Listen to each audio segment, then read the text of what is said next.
Hey, Barbara, can you give me a hand here, please?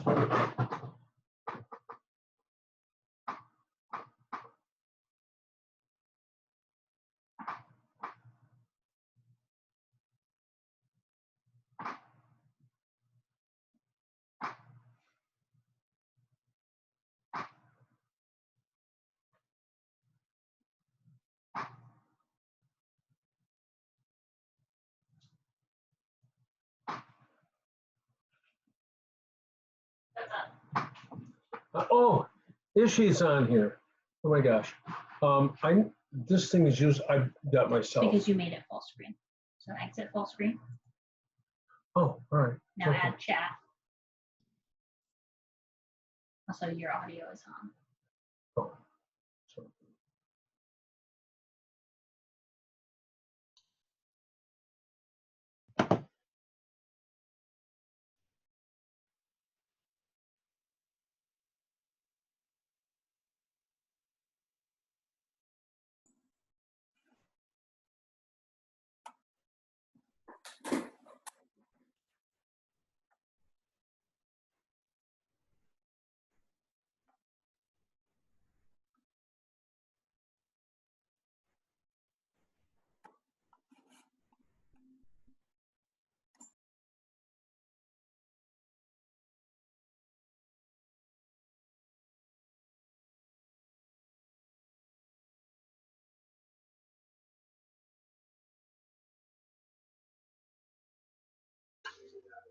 All right, you should be good now. Start video.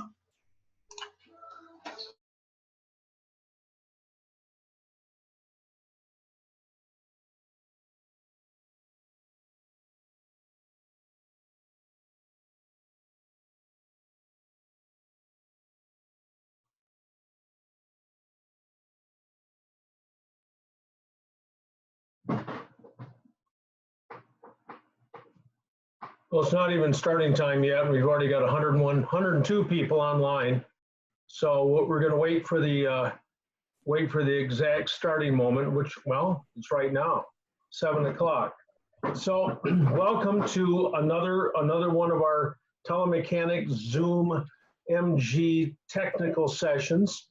I garbled some stuff this time around. I put some invitations out for the meeting 2 meetings ago. I don't know if, or last meeting maybe, and I don't know if that works getting on. And I sent out another constant contact email, you know, to get people onto the right screen. I'll try to do better next time, but I'm an old dog and this is a new trick, so all this kind of stuff is challenging to me.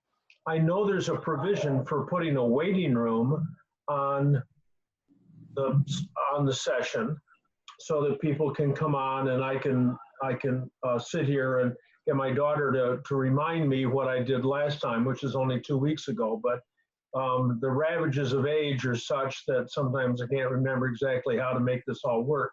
But I think I've got it under control for tonight. So we got 130 people on already. It's 7 o'clock. So here's the deal. I'm gonna go through some stuff, and when I hear some chatter in the background, I'll hit mute all, and then everybody's muted except me. You can always unmute yourself, but don't until I've got some questions I'm going to answer. I got some stuff on email just today. I'm going to go through those pretty quickly, and then I'll start hitting the chat stuff. But I do want to speak just a little bit tonight about MGB electrics. So anyway, first of all, I want to talk about the email that I sent out with those electrical pictures. There were 5 pictures. And I said, what's wrong with these pictures? And I guess I really didn't expect anybody to answer, but David Braun from Minneapolis, who took my spot as the technical coordinator, technical answerer for all things MGB, the North American MGB Register. Even though I still get lots of inquiries, and I still answer lots of inquiries in batches. Anyone who's written in the past week hasn't gotten an answer. I know that for sure. Anyway, David wrote back in, and he looked at each picture, and dutifully wrote down what was wrong. So, in the first picture, there was a midget 1500 with a battery clamp coming up to a cable end, and it just had a hose clamp on it. It's like, oh man, what are you thinking? And go to Napa, dude. And you can buy a battery cable for what, $10? You don't use hose clamps on this kind of stuff. And then there was a picture. It looked like from an MGA, but I don't think it was from that. It was something else. And it was supposed to take a dual filament 1157 bulb, just standard kind of bulb you'd put in the rear end of your car, but it was a single filament with a single pin. It's like, I wonder why this doesn't work. So then there were a couple of pictures of masses of wiring just laid out all over the place. Why does someone take a knife and eviscerate the wiring loom, pull off all that nice flexible blue tape covering? It's not really tape because it's not sticky. The covering, and then all the wires spill out. Why would someone do that? But they do all the time. And then there was that wonderful one of the battery with about 1,700 extra connections to it. And I saw somebody post on MG Experience, somebody on the TD forum who said, how did John get a picture of my battery? But anyway, that was a specific, I remember that vehicle exactly. And that guy had 100 extra little tiny electrical devices all connected to his battery rather than from some other location. That thing was a nightmare. We got 162 people on there. So anyway, thanks to David Braun from Minneapolis for taking the time to answer those questions. Now, I said that I would do my best to acknowledge those people who have contributed to my PayPal account. And thank you very much. And I haven't responded for more than a couple of weeks, especially last week. I got some very large donations. Thank you, everyone, very kindly. But here are some of the people who have contributed over the past couple of weeks. We have James Turk, Michael Green, Lawrence Jobert, Neil Bryden, Johan Peterson, Diana Cunningham, Craig West, Milt Babarak, Ralph Stanley, Dave Kelp, Robert Crozier,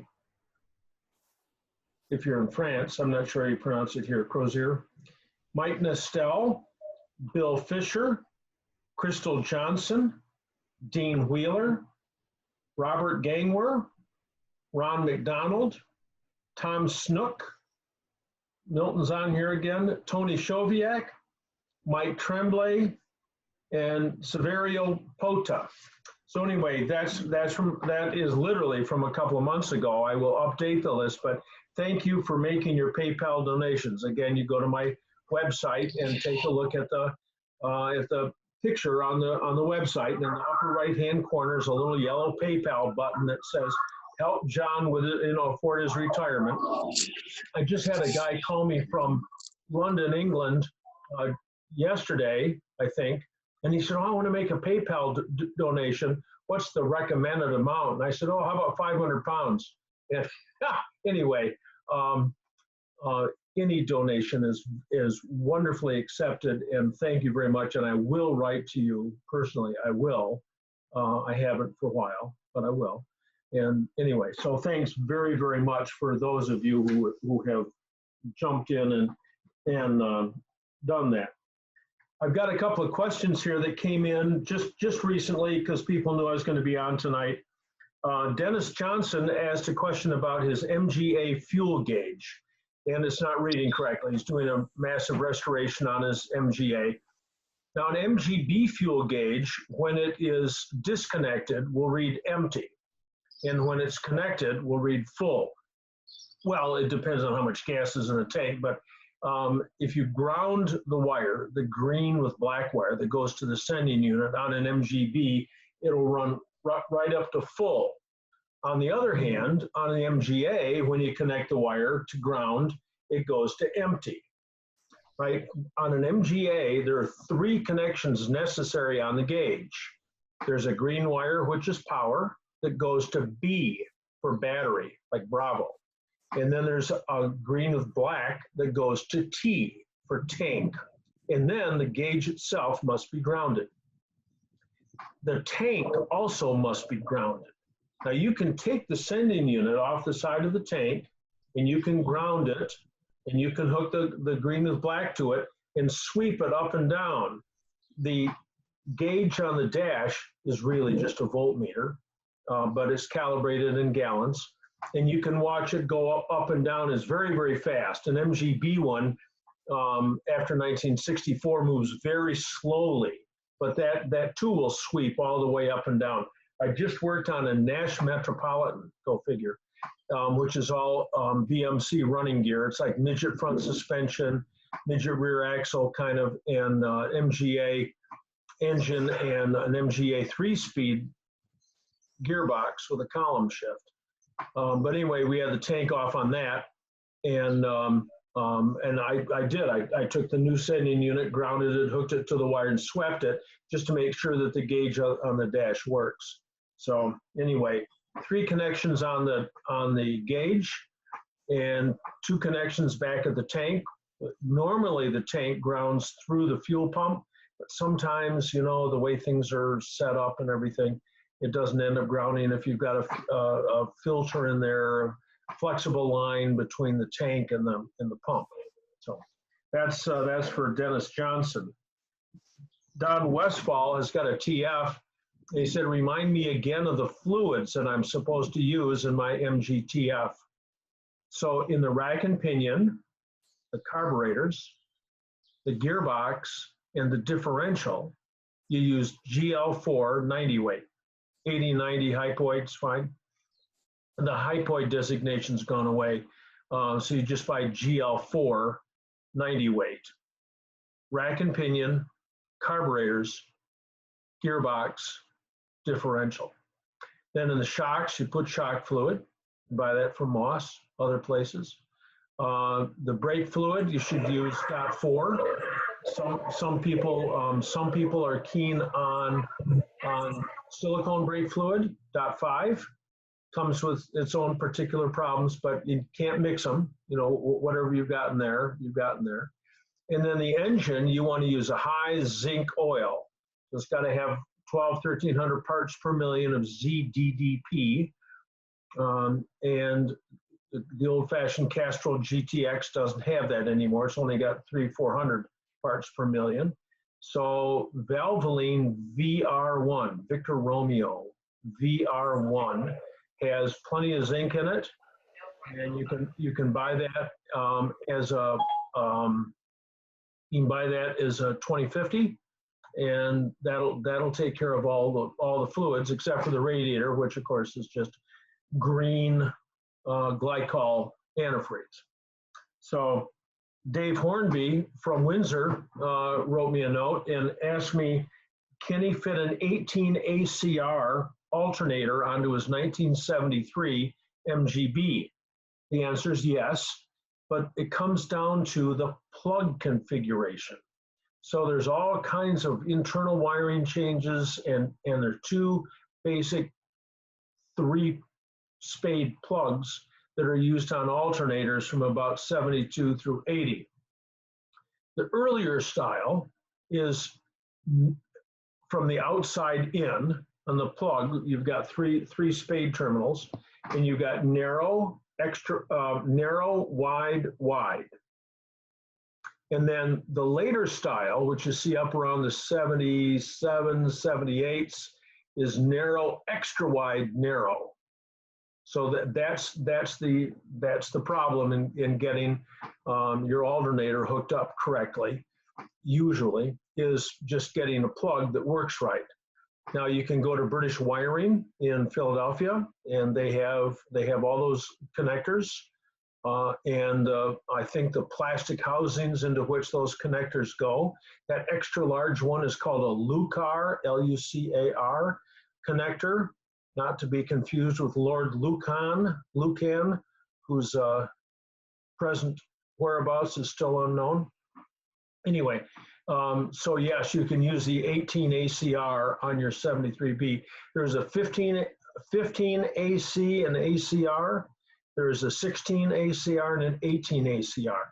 And the larger the alternators, the more charging, the more amperage that they can put out. So it's fine. And like with anything else, like, oh, we got 200 participants. Oh, we just lost somebody. We're down to 199. Like with anything else, if you run into a jam, you can call me. My numbers are on my website, and I'm happy to discuss this stuff with you personally and take up less time. Ray Graham wrote, he's got a 66 MGB. He's got a new clutch master, a new clutch slave, maybe a new hose. Works great, changes gears just fine until maybe 20 minutes goes by, and then he goes to put it in the first reverse and grinding gears, crunchy. So what's going on? And he wonders if it's a problem inside, the clutch itself. Could be, but you always do the simplest, easiest, cheapest things first. So in this case, he said he bled it to make sure it was bled out okay. But there's an additional step to bleeding that some people don't do. It's relatively new for us, for me, and that is when you're all done bleeding, and you've got all the air out, the air is all out. Open the bleeder and take the palm of your hand and push the release bearing fork and push rod and piston back into the slave. Push it all the way home. Push all the way in and then close it. Because sometimes there's just a little bit of air left in the slave.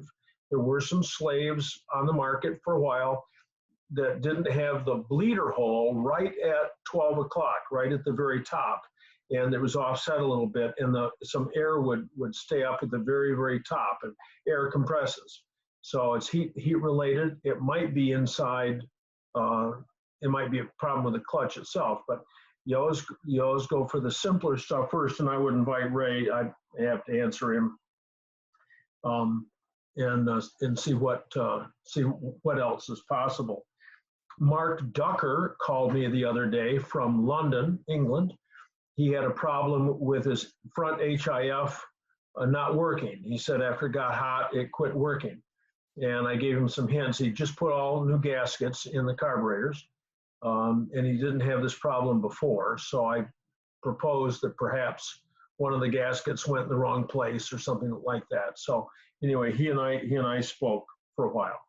So I want to go now that I've answered those. I want to go to my PowerPoint presentation, which is very short, 7:15.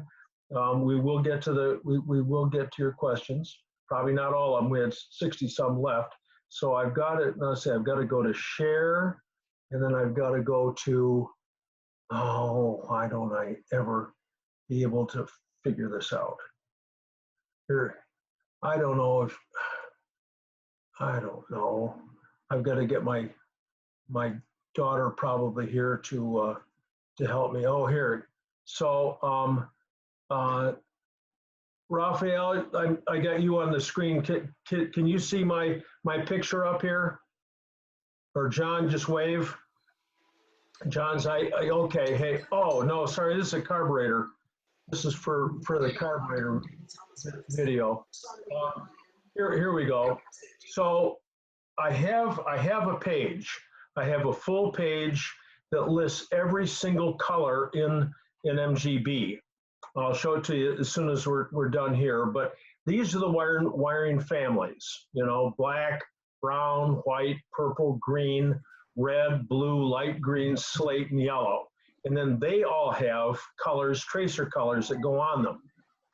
But this is an essential piece to have to make sure that you have a color code list so you know what you're taking a look at. And secondly, here, I've got a note here that sorting out electrical problems requires a step-by-step methodical approach. And you cannot begin to go to the wiring system and find a problem without a wiring diagram and a test. And you have to go connection to connection. I'm gonna, oh my gosh, I am lost here. What have I done? Barbara, I gotta get my daughter here. Barbara, help me out here, I've lost my screen. Well, I just temporarily. Free to be lost. I don't know. Just Howard, could you please mute your mic? John, we can still see you. good, well, and I can see. All right, can you hear me, John? There we go. I was gonna mute somebody, but just if everybody can be quiet here for just a moment. And oh, this is full screen now. Yeah. So anyway, and then I got my warning: approaching an electrical malfunction without a test light, and without a diagram or helter-skelter is a certain route to madness. So that's my note about that. Now I'm going to go back up. So I had before I went into full panic mode. Here we go. Here's my list, which I looked on my website tonight to see if it was on my website. It's not. I'll try to get this up. So this has got all the different colors. So if you're looking at wire green with red, you know that that's left turn signal, or green with white is right turn signal, or blue with white is a bright headlamps. So I've got this list. It's very nice. And I also have another list about chasing electrical faults. And it gives the cause of many of the electrical problems. Or if you want to email me, I'll send those away. They're right up on top of my Word document, so it's easy enough for me to send them. And anyway, so that was my brief talk about electrics, and that is you must have a wiring diagram, not from the back of a book with four wiring diagrams, but for your car, your year. They're not the same 75 through 80. Every year the wiring changes. In Japan, has got a different set of wiring than UK, and UK's got a different set of wiring than the United States. So it just depends. And anyway, so you can either take your wiring diagram once you get a correct one and take it to somebody with a huge printer and print a wall-sized chart so you can hang it up in the garage and look at it and understand it, or you've got to take the wiring diagram and use your magnifying glass maybe and extract the circuit. You always begin at the battery and you end at the device that doesn't work, and you go connection to connection to connection so you can see what's going on a piece of paper, and then you take your test light and go from connection to connection to connection until you find what the problem is. So anyway, I make it sound easy, but it's like plumbing, except that it doesn't leak. Plumbing leaks pretty badly if you do it wrong. Electric doesn't leak. I wanted to show you this. This is MG wrapping paper. I've got a lot of stuff that I've collected over the years. No idea where this came from. I was looking for something else tonight, but I just wanted to show you that there's no end. You can use MG underwear, MG ties, everything. So I'm going to make one more pitch here, and then we'll get into it. And that is, if you have an opportunity, if you like what you hear, we've got 210 people online. A handful of people will love what they hear tonight. Some will check out early, and go on my PayPal site and find that little yellow button on there and press it and donate whatever you think this is all worth. It's not as exciting as Ocean's 12. I just watched that the other night with my daughter. We have yet to watch Ocean's 13. And there's a new one out called Palm Springs. If you like Groundhog Day, You'll love Palm Springs because it's the same idea, only it's really modern and it's a little racy. So it's nice. Okay, so I'm going to start with the questions, and this is from Michael. I'm not sure whose Michael it is, but it's about your Mark II engine. And so Michael, you can unmute yourself and I can talk to you about your Mark II. You got 7,000 miles on a full rebuild, and it uses a quart every 800 miles. He says, I just had the head completely redone and it's better, but it's still using oil. Is it possible to replace the rings without removing the engine? Yes, absolutely. How much should it cost? I don't know. I replaced the pistons. I've got a Mark II MGA, drove it today.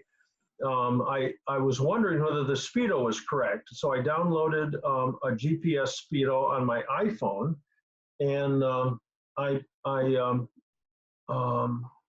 looked at the speedo today and it said 85. And I looked at the GPS speedo and it said 85. So I guess my speedo is correct. Anyway, I love to drive fast. Anyway, I just changed the pistons in my MGA. So you need an offset wrench. Getting the front 5 bolts off the sump is just a horror. It's just so time consuming.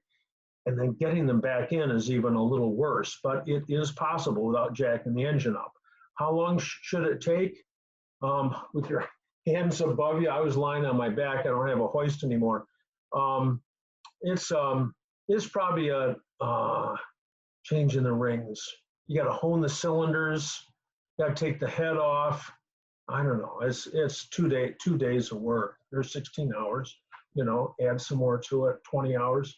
At $100 an hour, if you're paying somebody, it's $2,000. It's a lot of money. But you can buy a lot of oil for that, and you can also drive it some more. Although 7,000 miles, if it hasn't cured itself by now, I don't know that it's going to. Sometimes a nice long run, a couple of 100 miles out on the expressway, it will make the rings seat. But there's been a lot of bad rings lately, over and over and over. We always used Hastings piston rings. Grant piston rings are good. Davis is good. They're all cast iron rings, but some of the rings that come on new pistons aren't as good as that. I was just talking to Forrest, who took over my shop, and he was looking at some helical rings. So he was all excited about those. He talked to somebody in Indianapolis about those. I don't know. When it says new and improved, it's new for sure, but has it really improved? I don't know. But I don't think that it's going to get any better, which is too bad. So it's time to get the pistons back out. And you can call me. I can tell you how to do it in your own garage. And after I had the head done, it's better. I haven't run it enough to actually measure it. So, and the guy I talked to, who's well known, and basically said it would be about $800. So that sounds like a steal. Hey. So the question is using oil, the annoyance of using the oil worth $800, I guess. Well, that's you got to put a quart in at least every tank, maybe every 2 tanks. You can buy a lot of oil for $800. Yep. So a lot of all oil. Right. I just wanted to make sure it could be done, and that's all I needed. Yeah. That isn't a bad price at all. Okay. Thank Michael, you. What, John? Before you go, yes. In your emails, I went to do the PayPal. I don't know how to do. I can't see a link. So can you add a link to when you send out your emails? Rich Caldwell from Texas said, "My God, put something behind you up here with a big sign. Right. It's www.universitymotorsltd.com, so that I don't have to keep repeating it. And of course, I forgot to do that. Thank you, Rich. Anyway, you got to go to my website, universitymotorsltd.com. So, and it's right there on the front page on my website. All right, I'll go do that. But if you put it in your emails that you send out for the meetings, that makes it easy too. Okay, well, that's very kind. Thank you very much. Okay, so I'm going to mute all, and now we're going to go to Mel Goldberg, who's wondering if it's possible to replace the rack seals on a 1957 MGA without removing the entire rack. So Mel, unmute yourself. Good Yes. afternoon. Okay. And there's a seal on the pinion, which is a little felt thing. And then there's the rack boots. So which ones are you talking about? The rack boots. One of them is completely off now, and so I'm gonna want to definitely put that one on, but also probably do the other one at the same time. You always do them in pairs. So the first thing to do is get a marker, a pink pencil, and put a mark on the tie rod, and then slacken off the nut that connects the tie rod to the tie rod end. There are flats in the tie rod. There is on a TD. I'm sure there is on an A. And unscrew the tie rod from the tie rod end, counting the half turns that you make. You might get 27 half turns or 33 half turns or something. And then that's so that you can put it back in where it was. Then after the tie rod is loose from the tie rod end, then unscrew the nut. It's about a 7/8 nut. It's larger than 3/4. It's a jam nut. Unscrew that. Then you can snip. That's the easier way. It depends if you want to do it originally or not. You've got to either snip or unscrew the screw that holds the clamp for the rack boot.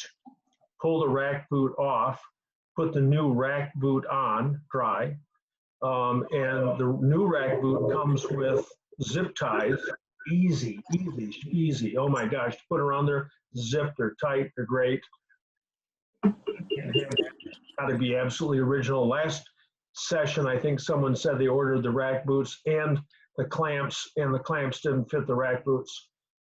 So anyway, that's an issue. But you can use the zip tie. Now you gotta get oil back in the rack after you changed these. So anyway, you put the boots on. You run the tie rod into the tie rod end. The number of half turns that you counted. Tighten up the jam nut. Probably ought to have it aligned afterwards anyway, because it's probably wrong now. And anyway, on top of the rack housing on the driver's side, assuming it's a left-hand drive car, right above there, right underneath the radiator is a plug. It's got a BSF size to it, but it's like 1 1/16 or something. So you unscrew that nut up on the top. There's a plunge, there's some shims on it, there's a plunger and a spring and so forth. You just take that all off. Now you I've got a video up about this. You've got to put some sort of hook there, hooked to a supply of GL4 90 weight gear oil. You have your associate turn the steering wheel back and forth as you drool this fluid in. You finally get to the point where the rack and pinion assembly barfs out as much oil as you're putting in. At that point, you go, okay, that's plenty that's in there. And now you go ahead and reinstall that shim pack up on the top. You can take out a shim or two to tighten up the steering. If you take out too many shims, you can't turn the wheel without a whole lot of effort. You don't want that. The steering wheel always has to be as smooth, to turn back and forth as possible. But that's it. I've talked a long time about it, but it's easy. You don't have to take it off the car. Okay, perfect. Thanks so much. Hey, you're very, very welcome. All right. John Dykeis, you didn't need to dress up. Hey, you don't dress for the job you have. You dress for the job you want. So there's an election coming up soon. Maybe I'll put my hat in that. Dan McGovern, okay. Do you think it's wise to add inline fuses for the lighting circuit and the ignition circuit? I presently have one at the 4-way connector and another. Sorry. I meant to put that on mute. Yes, sir. I presently have one on the four-way connector and another by the brown wire coming off the top lug of the fuse box that feeds the ignition switch. Also, my new replacement rheostat shorts to the defroster vent pipe when the dash is installed. I decided, this is a several part question, I decided to jumper it out with an additional inline fuse. I have LED lights in the gauges, so you don't need a rheostat. Rheostat isn't, they don't work anyway. They are dimmable, and it did work, but it's just not worth taking the chance of that short. So the question is, take a late model B. Dan, are you online there? 77 midget.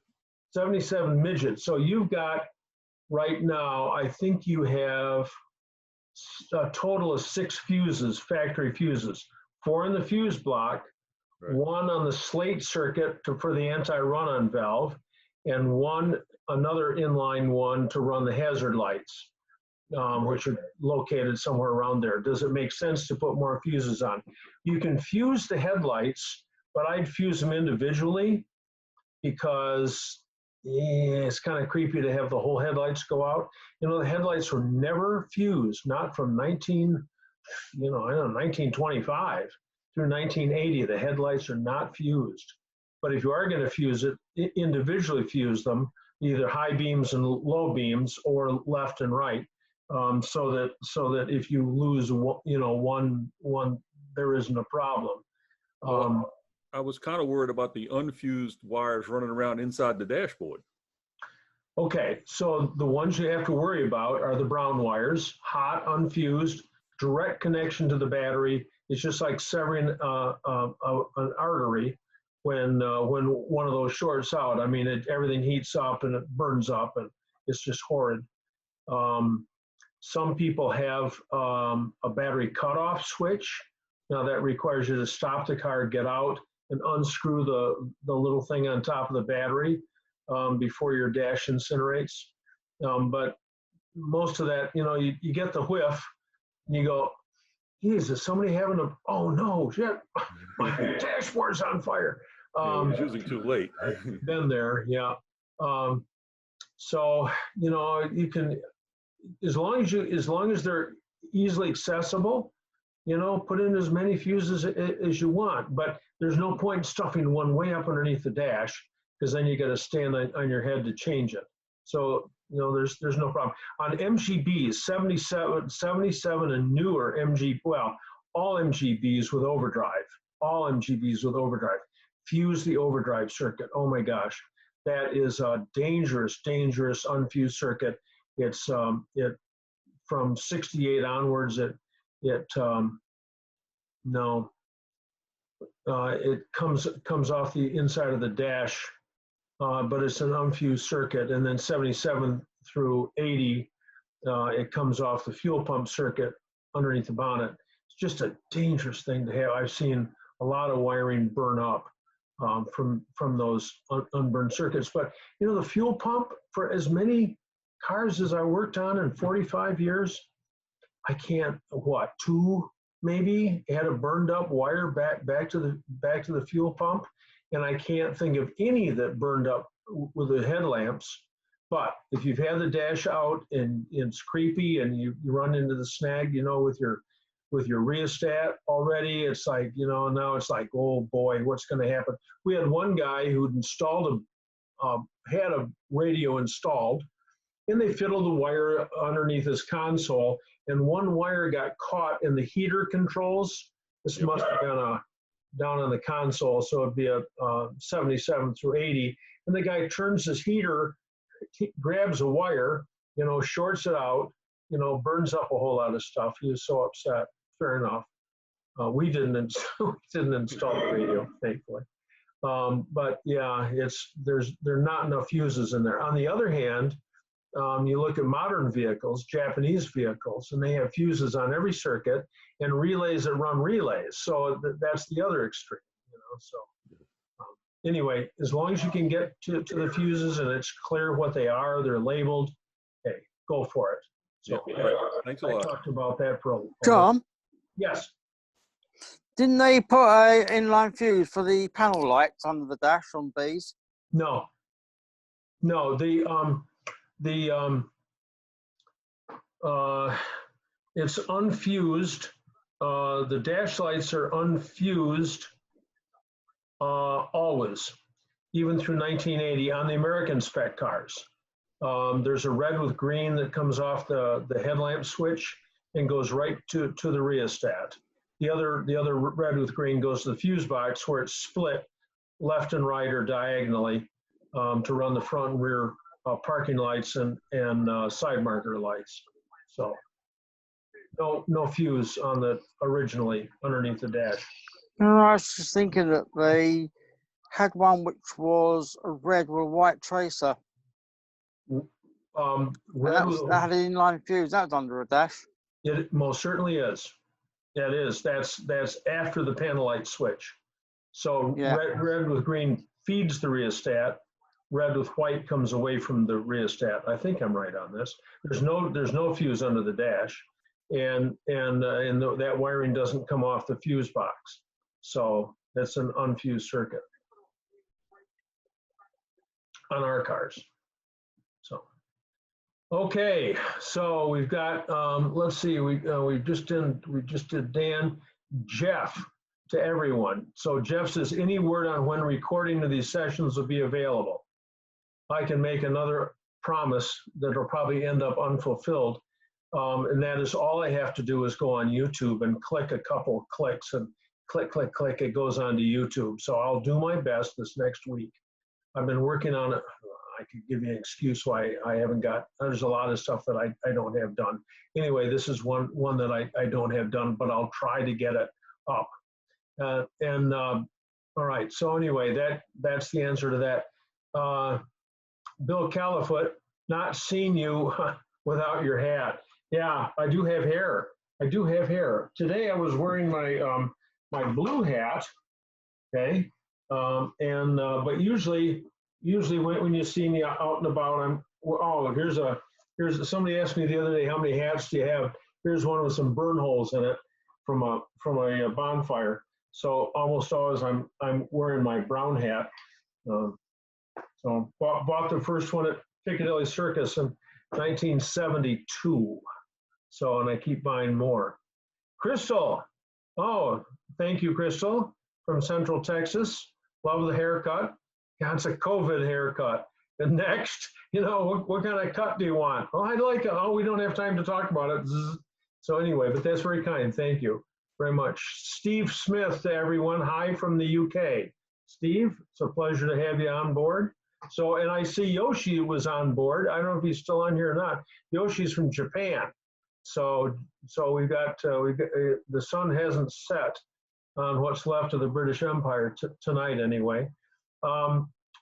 James to everyone. What's the optimal location for a battery cutoff switch with an MGB GT?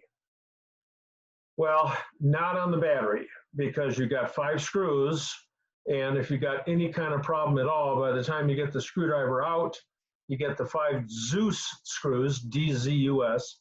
They still make screws that look just like that. You get the 5 Zeus screws out of the cover, and you get that off and spin it apart. Whatever damage was going to happen has happened. So the most common one that I've seen, the most recent one that I was involved in fitting, was when I was up at Mark Brandau's shop a year ago, and we were just doing some repairs on some cars, and I think I got there a day early and helped out a little bit. But we put one right behind the passenger seat, one of the kind with a big key on it, and we were able to run the hot to that switch, and then from the switch to the hot post on the battery.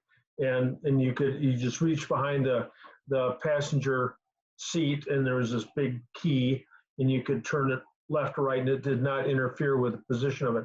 So there's that angle panel, that you got the seat, the passenger seat comes up to that angled panel, you put it right in there. So just follow the instructions. You got to drill a pretty big hole in there. I've seen worse places, but that's pretty handy. You can reach right over to it. And, you know, if the car's on fire, your passenger will do whatever you tell him to do, which is lean forward so you can get your hand behind the seat. So I think that would be it. And okay, from Ken Stepka, I thought these were business casual. Another comment about my dress. Thank you very much. All right, from Severio Pota, I have a 70. You can unmute yourself, Severio. I have a 78B, and on the coil there's a wire with a blue end on the positive side connected to ground. I don't see this on my wiring diagram. That's correct. That is a capacitor or condenser, depending on which way you want to pronounce it or call it. And that is for radio noise suppression. So remember that when they were selling these cars, we still had lots of AM radio. And AM radio is especially affected by static. You can get static from the inside of the alternator. So there's a capacitor inside there to cut down the zzz that you might get.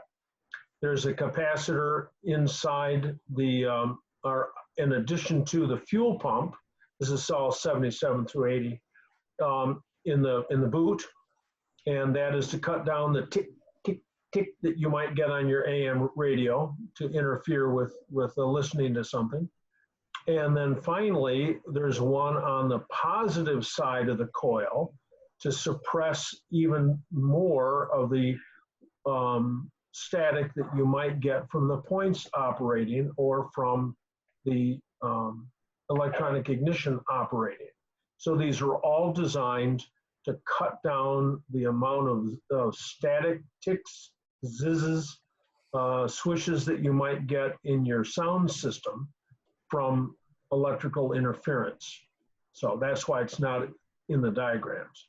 So anyway. Good to know. I was just curious as to why it was there, and it kind of threw me for a loop because I thought that the positive side was grounded, and that didn't make any sense to me. No, but it's got the big round coil. I mean, it's blue, right? The blue thing on the end. Yeah. Yeah. A lot larger than a pencil eraser. Yeah. Yeah. Yeah. Okay, so nothing to be concerned about it from that perspective. And Correct. No, okay. it's supposed to be there. If it shorts out, and condensers do once in a blue moon short out, that burns up the ignition circuit. Oh. Too bad, but I've never seen that happen. So okay. I'm sure it has. Somebody will So, weigh in and say, oh, I saw it happen once, but go ahead. So just based on that, if I'm not an AM, well, I do listen to AM, but if it's not that much of an issue anymore, if I took it off, I'd have no issues other than a potential buzz on the AM. Just listen and see if it bugs you, you know. Yeah. If you go back in the early MGB parts manual, AKD 3227, I think, they were making lots of different things for different countries. And France required all the shielding around the high tension wires. This is all built from being able to listen to the bombers coming in during World War II and the high frequency that they put out. But anyway, there were all these exotic shrouds put around the very earliest Bs for delivery to France. So. Okay, thanks. You're welcome. All right, from Tom Dupar on a TD, how do you set the points? Well, my suggestion for setting the points is always take the distributor out of the car. You just can't do it in place. You can, but it's just a bugger. So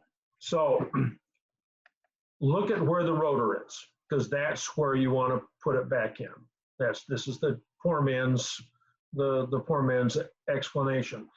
On a TD, number one firing should be at 6 o'clock. But if it isn't, then you got to change all the wires around and all that kind of stuff. And it doesn't matter if number one leaves at 6 o'clock or not. On an MGB, number one's up around 1 or 2 o'clock. It doesn't make any difference where it is. There's just a convention to it. So anyway, let the car, stop, and you take a look. You take the cap off. The rotor's pointed at 3 o'clock. When you put it back together, the rotor's pointed at 3 o'clock. You put the distributor up in the vise and spin the gear on the bottom and watch the points open and close. Now you take your 15 thousandths feeler. Of course, we don't know which distributor you have. We don't know which cam you have. There are 3 cams on a TD distributor. The most common one is a high lift cam, which takes a 15 thousandths gap. The symmetric and asymmetric cams take 12 thousandths. But let's say it's a high lift cam. So you get a little tiny feeler gauge, point setting feeler gauge, and you put it between the points and you spin the gear underneath, and you fiddle with a point adjustment until you get just a tiny deflection of the points, because the feeler gauge is in there. And when the cam comes around and hits the cam rider, it just brushes up against it. That tells you that you're at 15. And of course, what you're going to find on an old TD distributor is that it opens the points at one position, and then the next lobe it doesn't touch, and that's because the shaft is worn. It's really common, and I do make a pitch for sending your distributor to one of these 2 guys, either Rob Medinsky at British Vacuum Unit in New Hampshire, or Jeff Schlemmer at Advanced Distributor in Minnesota, and getting your distributor redone, because distributors are so critical to the operation of your car. It's just so important. Thank you, John. Okie doke. You're welcome. All right. Okay, and I got it from John Dykheis. Again, another comment about dressing up. Okay, here we go. From K. Edwards. You can unmute yourself if you'd like. And he says, I picked up a used MG axle, and as I gather parts to move to spoke rims, how do I tell if the axle will actually fit my 1959 MGA? So the spring to spring distance, where the springs hit the axle, that's fixed on all MGAs, all the same width. It's TD is narrower. I think an MGB is the same. I can't say. I think it is. So the only difference is the distance from the center of the spring out to where the backing plate bolts on. And on a disc wheel car, it's 3/4 of an inch longer. The entire width of the rear axle is wider on a disc wheel diff than a wire wheel diff. And you cannot use half shafts from one into the other. The pig, the pumpkin, the differential assembly, the banjo diff part of it, that stays the same. But the length of the half shafts change. There are 3 different half shafts. One's a 10 spline. That's pretty easy to keep track of. One's a 25 spline. I think this is correct. They used for 10 months in 1959. And then there's a 26 spline. And those fit into the gears, the side gears, differential gears in the differential unit itself. So how can you tell if the axle will fit your 59 MGA? It will. It will, because it's the center to center. If it came from an MGA, it'll fit in MGA. So that's the problem. It came from an MG, but I bought it just on a whim at a used thing. They didn't know the exact car. So who else knows here? We got 211 people on. Who can tell me, is the spring width on a A the same as a B? A B is 4 inches wider. Are the springs in the same place? I think so. I don't. You can call. I tell you who you can call. Paul Deershaw at Sports Car Craftsman in Denver, Colorado. Now, of course, everybody's going to call him tomorrow. Call me up in a snit because too many people are bugging him. But he's an MGA expert, so he can answer that for you real fast. Okay, and then before you go to, so changing, I've probably missed it. You probably talked about this before, but changing from the disc to spokes. If I do that, I'm still contemplating it, but it seems like a lot of things. Well, the front end's pretty easy. You don't have to change anything but the hubs. And I can't see the car behind you. Is that a 1500? Right, just there it is. Can you see that? It's just the Yeah. regular model. Is that a 15 or a 1600? The smaller one. Okay, all right. So it's got drum brakes on it. Right, yeah. Okay, so you got to get the front hubs, front drums, and the backing plates stay the same. Bearings stay the same. And then in the rear axle, you got to change the entire rear axle and half shafts. You can use the same pumpkin that you've got in there now, unless you can find someone with a 3.9 diff, because with a 3.9 diff, you can get a lot more miles per hour from your RPM. I can run $5,000, maybe 5,200 RPM. I'm doing 85 miles an hour. But I'd like to go a little faster, but I hate to push the engine. Anyway, I got a 3.9 diff in my car. You can get a 3.9. You can get a 4.1. That's what they used at the end of the MGA production. 4.3 is the most common one. There's a 455 that they use in the TF. You can get a 455. You can get a 4.875, and you can get a 5.125 if you want to do about 30 miles an hour max, but pull logs. No, not really. Okay. So you probably have a 4.3 diff in that car. That's what it came with. And if you have the option of finding a 3.9, you got to recalibrate your speedometer. But oh my gosh, it just makes it easier to drive on the expressway if that's the kind of driving that you want to do. So I just mostly local, drive around town, easy stuff for it. I don't push it. The 4.3 is great. So yeah. Sounds like more work. I'm just a backyard mechanic, so it might be more work than I can take on. I don't know. You can buy wire wheel hubcaps. And well, as far as I know, you can't buy bolt-on wire wheels. If you could, the kit would probably be $2,500. I mean, be real expensive. Triumphs do that. You bolt the disc wheels on, and you don't like those, you bolt on an adapter and put on a wire wheel, and it all works. So the actions and everything stay the same, but that's not the case for us with our MGs. So, but you can call Paul and ask him if the spring width is the same on an A and a B, or what it is, if he happens to know. I just don't know. I don't even know if I know. I mean, I've gotten some stuff I can rattle off, but that one I don't know. I don't even know if they are the same or what they are. So anyway. Okay. Okie doke. All right. Thank you very much. All right. Thank you, Doug. Thank you for telling me that I look nice tonight. Steve Smith, any others from the UK here? So there's Steve, or you're on there. Howie, Howard, you're from the UK? Howard side? Yeah. I mean, North Yorkshire. Okay.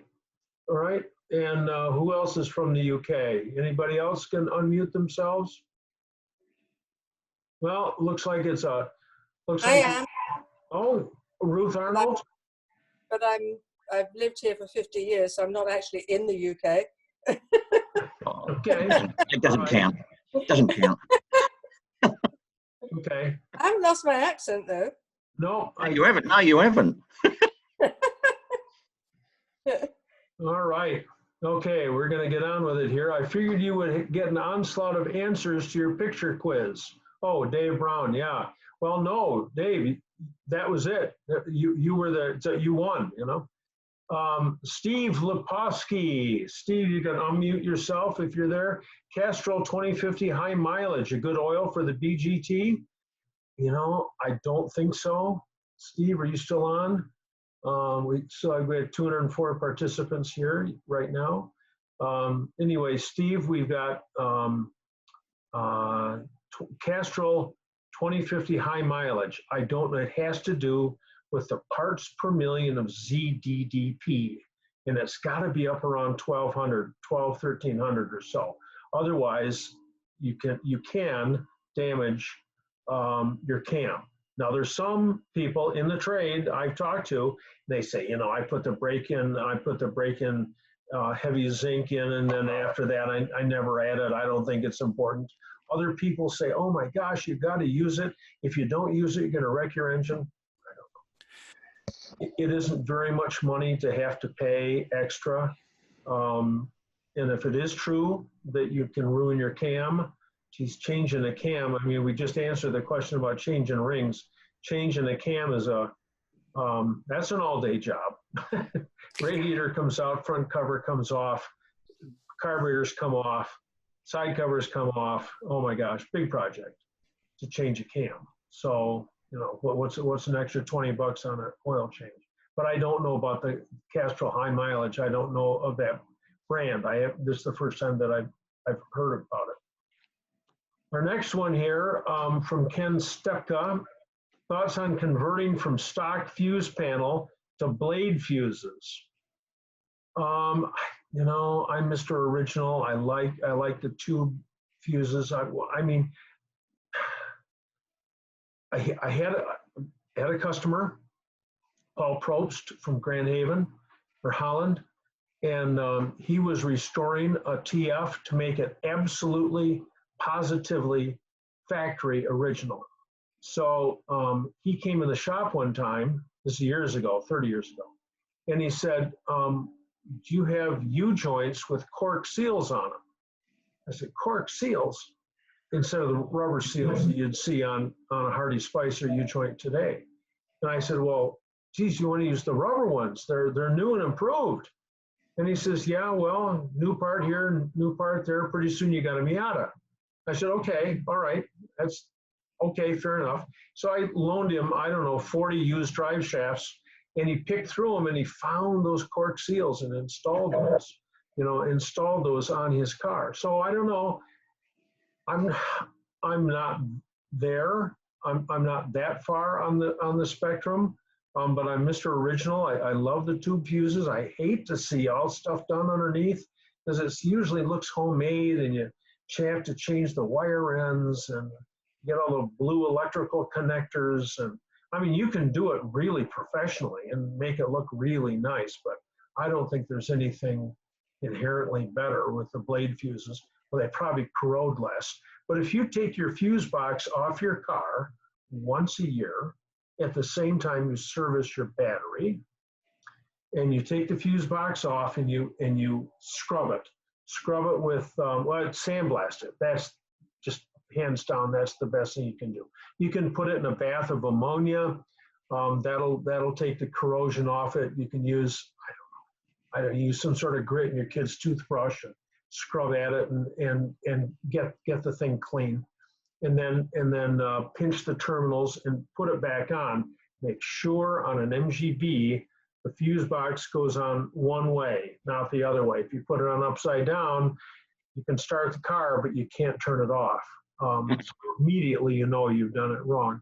But there's a bridged connection on it, which goes at the top.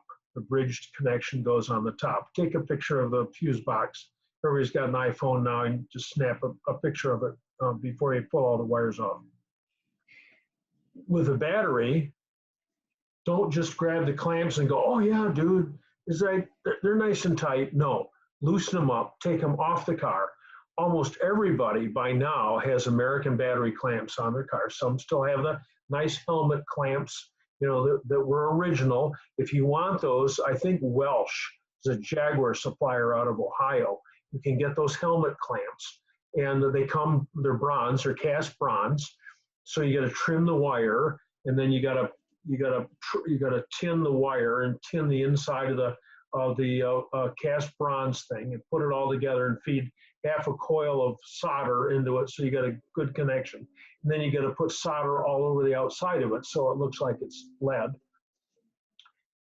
Anyway, if you've just got American clamps, just throw away the clamps that are on the car. and go spend $4 and buy 2 more clamps, spread them, clean the post, put new clamps on it, put the cables on, all fresh, new. If you do that every year, you just don't have any electrical problems. That's an exaggeration, but most of the electrical problems come from faulty battery connections or faulty fuse box. You get rid of those, you're home free. So I don't know. I wouldn't put blade fuses. I wouldn't be caught dead putting blade fuses in my MG, but I'm just one guy with one opinion. So. Thanks, John.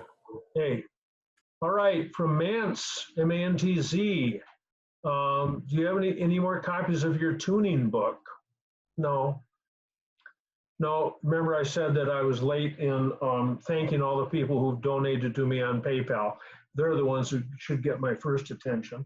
I should put these Zoom sessions up on YouTube. Haven't got there yet. And I should get my book back into print. I sure should. I could sell a bunch of copies, and I keep saying every year, I say, oh, this is the year I'm going to do it. You know, I just talked to my daughter about it tonight. So anyway, that hasn't got an easy answer. But the second part of your question, with a 77 MGB with a stuck clutch, do you have a process to free it up? Yep. And it always works. So you've got to get your MGB pointed down the driveway. And start it up so it's warm, and then put it in gear, start it in gear. Start it in gear. Yep, just put it in gear and start it. If you don't want it to go any farther forward, you hit the brakes hard, and it'll kill it. It'll stop it. So you go out of your driveway and change into second. Change into second without a clutch. You can change up pretty easily. Changing down, like from third to second without a clutch, that takes some technique. But going from first to second, you can do that. Now you're in second gear, and you got a lot of torque available to you. You're doing 20, 30 miles an hour, and you're hitting the throttle, the gas pedal, and the clutch at the same time. And if somebody's watching you going down the street, the car's going, it'll break free. It may break free by the time you get to the end of your driveway. The worst one that I only had one in 45 years of doing this, I've only had one that would not come unstuck, and it was a Midget 1500. They got their clutches a little more hidden than the B's and A's and earlier Midgets are. Plus, it turned out the car had been underwater. The worst one I had belonged not to Sam Smith, his partner at Brit Bits in Rye, New Hampshire, and he had a magnet, and he said, nobody here can get this loose. So Mr. Big here, said, I'm the expert. I can get it loose. That guy would not come loose, but I couldn't go back defeated. And I bet it took me 10 minutes. In that car, it looked like I had those hopping shocks. That thing, and sure enough, it broke free. So you can always make it work just by hitting the throttle and the clutch at the same time around the blocks where you haven't got a whole lot of traffic or anything else. You pay more attention to what you're doing. You've got to have a clean place that you can do this. So anyway, that'll work. So from Mr. Mantz, John Tershak, can I overhaul the steering rack without removing it from my MGA? It's easier if you take it out. Because you got to take the pinion out anyway, because there's a seal that goes in the rack housing. So it's probably easier to take it out. That means the radiator has to come out. You want to unmute yourself, John? Are you here? Can you hear me, John? Yeah. Yep. Okay. Finally, after 3 sessions, I finally get to talk. Hey, okay. Yeah. Hey, what it is I'm working on the steering rack on that 59 MGA on my phone. And I got somebody else who's later on in August where there. I've just muted everybody, so John, you're going to have to unmute yourself again. Sorry. Can you hear me, John? Yeah. Okay, I'm going to overhaul the steering rack in the 59. I know the front extension's got to come off if I have to pull that, correct? Yes. Okay, now on your tie rods, where they go in there, how much drag do you put on those when you rebuild those? They should be absolutely free with no free play. So what I did when I rebuilt TDs and MGAs are the same assembly. First of all, you have to get the that ball, that inner tie rod, that ball joint, you got to get that apart. And that's a real problem. So I had a really good vise, a Wilton vise with good jaws. And you grab the disc, not the stud, because you got to put so much force on it. But the disc that's right behind that stud, you grab that with a vise. And then you get a pipe. It sounds so crude, please. You get a pipe wrench and a buddy. The buddy holds on to the tie rod and holds it up. And you take the wrench and unscrew the cap from the top, from the disc that sits in the back. Then you take the tie rod and the cover, and you take that to your lathe. You don't have a lathe, you got to use a drill. And you put lacking compound on the inside of the cover and the top of the inner tie rod, and you lap them together because very often there's a pattern that's been worn into the inside there. So now it's all nice and smooth. Now you got to fiddle around with the shims, and you got to tighten it up and feel it and loosen it and add the shims, subtract the shims. And then when it's all done and you finally have it and you get it all tightened back up again, the outside's all chewed up. So now you got to put it back in your lathe or a big drill and spin it and smooth the outside of it so all those horrid nicks and stuff that you've got in there don't grab the rack boot and tear a hole in it. So anyway, it's a problem. It's a process. John, I was thinking about using putting it into a three-jaw chuck on a lathe. And I've really copied the special tool. I'm making one from the special tools on there with the 2 pins, and I figure if I can go ahead and put it in the three-jaw chuck, tighten it up, and then put the tailstock up against it and smack it. That might work. Don't think that you can get enough torque with those 2 tiny little, those look like 3/16 holes or 1/8 holes. There's no. I'm using the taps. They're real hard, and I'm hoping they will work on there. I'll find out. You'll find out. I used Wilton vise and a big ass pipe wrench because it's really tight. I mean, it's really tight. And you want it to be tight too. I mean, there's a lock tab that folds around it, but still you want it to be real tight. So anyway, that's it. Then take the rack itself with the ends off it and take it to someone who's got a mill who can grind the top absolutely smooth, because there's that divot right where it's running straight down the road, and I guess you could turn it end for end, but smooth that all off, and that's it. Then the pinion, you want to polish that all up, and then on the inside of the rack housing, where the pinion goes through, there's a felt seal, and I tried 3 or 4 times to put an O-ring in there. I mean, come on, an O-ring's got to be better than a felt seal. Couldn't make it work. Went back to the felt seal. So. Yeah. All right. Thanks a lot, John. Appreciate that. Yeah. I have done it successfully. So. Yeah, I've watched with Barney Gaylord where he heated it up there, but I don't want, those shims are aluminum, and I really don't want to ruin them. I'm trying to save them. Well, if you lap the helmet, the cover to the inner tie rod, you're going to have to take some shims out. Yeah. So you're going to end up with more than you need. Okay. All right. Thanks a lot, John. Okay. Now I got Brian, who's talking about rebuilding his HS4 carburetors. So Brian, if you're here, you can unmute yourself because this is something that having to do with throttle shafts on your HS4. Here's Brian. Okay, I got your name here. Yep. Okay.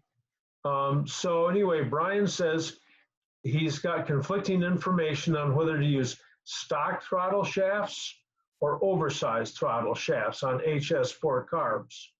Well, it really doesn't make any difference. It does on a T-type or H-type carburetor, MGAs, because you've got other stuff that has to fit around the throttle shaft, and even an increase in 10 thousandths makes a difference.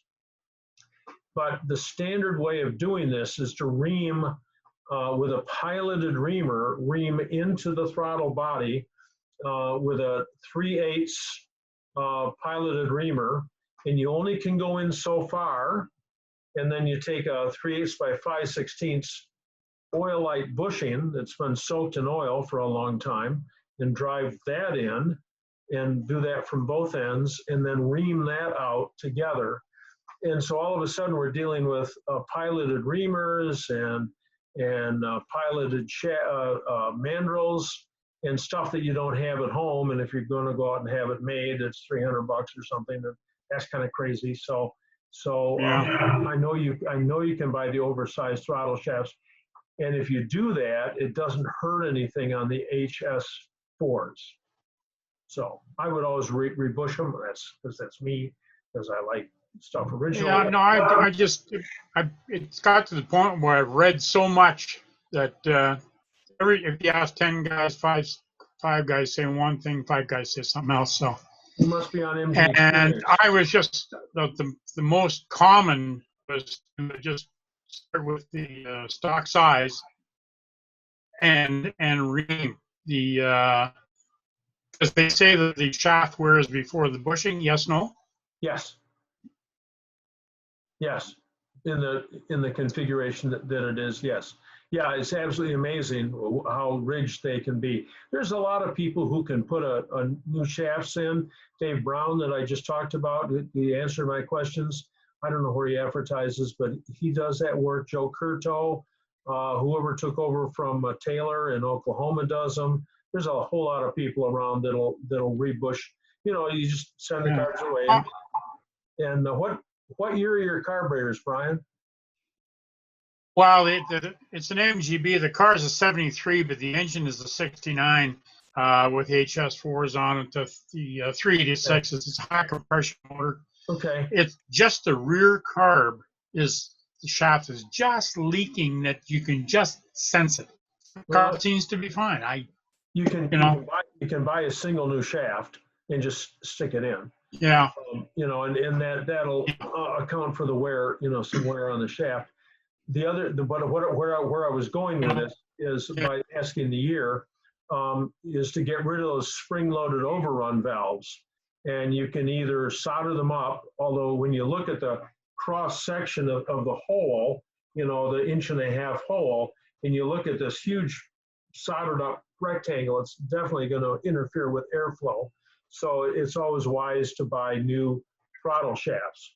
And if you send it to someone who's been doing a lot of carburetors, they end up with good used solid throttles, butterflies, discs, and you want to replace your spring-loaded ones with just the solid ones. And good used ones are just fine. You're suggesting I go with just an earlier throttles and rather than the ones with the holes in them. Absolutely. Yep. So well, that's this winter's project. So thanks for. Okay. I go with just an earlier. That's this winter's project. So thanks very much. You're very welcome. All right, this is from Jeff. Jeff, you can unmute yourself. And Jeff asked if the wiring colors, where's my list? Whether this list is the same on an MGA. Not exactly. There's a couple little tiny changes. I don't have a list for an MGA. The only change I think is that the wire that comes away from the control boxes is brown with blue, and then yellow goes down to the dynamo, and yellow with green is your field. No, those are on here because the early MGBs have got a dynamo, so it's only the brown with a blue tracer that goes from the A1 terminal on the control box to your A terminal on the ignition switch and the headlight switch. So it's almost the same, almost the same. Okay, thank you. Yeah, you're welcome. All right, so here we got a northern guy here, Tandy Wallach from Alaska.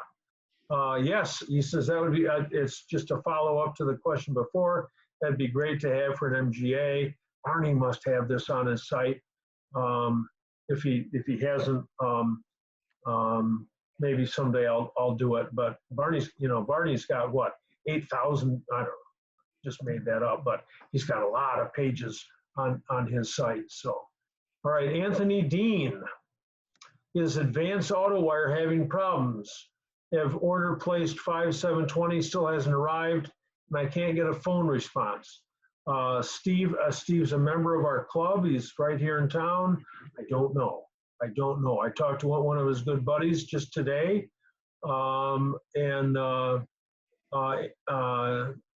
Anthony Dean, you can call me tomorrow in the afternoon, and I'll make an inquiry on your behalf. All right, now Steve Smith says the MGA uses the same color coding as the MGB, with that one exception that I talked about. Yeah, it's very, very close. Tony Shoviak has weighed in here. Are you going to publish an updated tech book? Why don't I just publish the old one again? Anyway, yes, I am. Yeah, I'll make another promise that I won't be able to keep within a reasonable amount of time. What was the name of the movie like Groundhog Day? Palm Springs. That's from Eric Wrights. What was the name of the movie that was like Groundhog Day but updated? Palm Springs. I think that's it. If I see my daughter walk by again, I'll ask her. Jeff. Jeff. He sounds like Twist, but where's the cap? So, here's the cap. This is Jeff from 44's. Oh, yeah. Grafton, Ohio, 44044. That's where I bought my first TD. TD 28822, carrying engine, X-Pag, TD2 29345. That Grafton, Ohio. Do you know of a hidden radio antenna, since my replacement fender does not have a hole drilled? Well, the easy solution, of course, Jeff, is to drill a hole. What year are we dealing with here? 60 MGA. Oh, so I can think of three answers to this.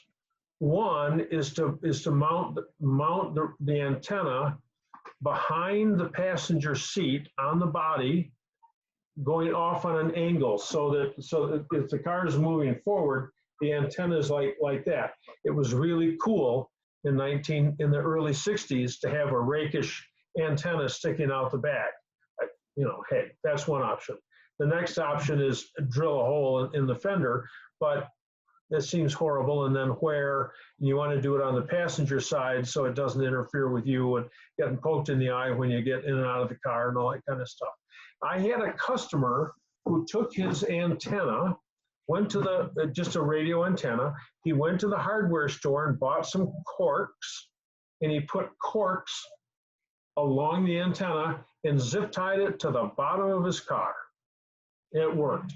So Have you ever heard of someone using a marine antenna that could be hidden under the back deck? Or I have not. I haven't, but I have seen just a standard pull apart, cheap ass, Napa antenna just full length underneath the car, where you'd think that the signal would be interfered with everything that's sitting on top of it, but it worked. It worked. You mean on the chassis? On the chassis. Yeah, just put it down underneath or over on the passenger side, away from the exhaust. Put it over on the right-hand side. Yeah. Zip tie it, just insulate it and zip tie it. It usually has to be grounded. Either you got to ground the antenna, or you've got to ground the case of the radio, because that's got a coax cable that comes away from it. I don't know if the coax cable if it's essential that that's grounded, but once it's plugged into the back of the radio, if that's grounded, the coax cable will be grounded. So. John? Yes. Didn't cars in the 90s use a windshield mount antenna? They had. Can you buy stick-on ones that go? Yeah. That's. Yes. Yeah, you can. Okay, so you can buy stick-on ones. So there's another option. The other thing I've seen done is use the boot lid or the trunk, as you call it over there. You can make the trunk the aerial. Okay, all right. But you have to put insulating washers to insulate the trunk from the body of the car, and then you make sure that the centre lead of the aerial is connected to the boot lid, and that acts as your aerial, and it works well. And that's just a regular antenna. Yes. Well, you have to cut the end off it. All you need is a bit of coaxial cable. It's a bit of a fiddle to do it, but it does work. So there, you got 5 options now. or get rid of the radio. I knew you were going to say that. Listen, you told me that 40 years ago. The sound of the engine should be music enough to your ears,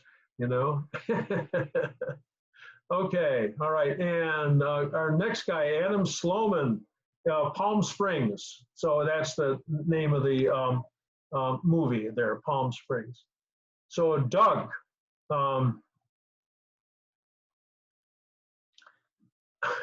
Doug is just a comment. He says, my 77 MGB was using a lot of oil. And other folks in the club told me that if they got behind me on they got under-oiled and over-oiled. So I rebuilt the engine. That's putting out a lot of oil. But remember that you always go for the cheapest, easiest, simplest things first.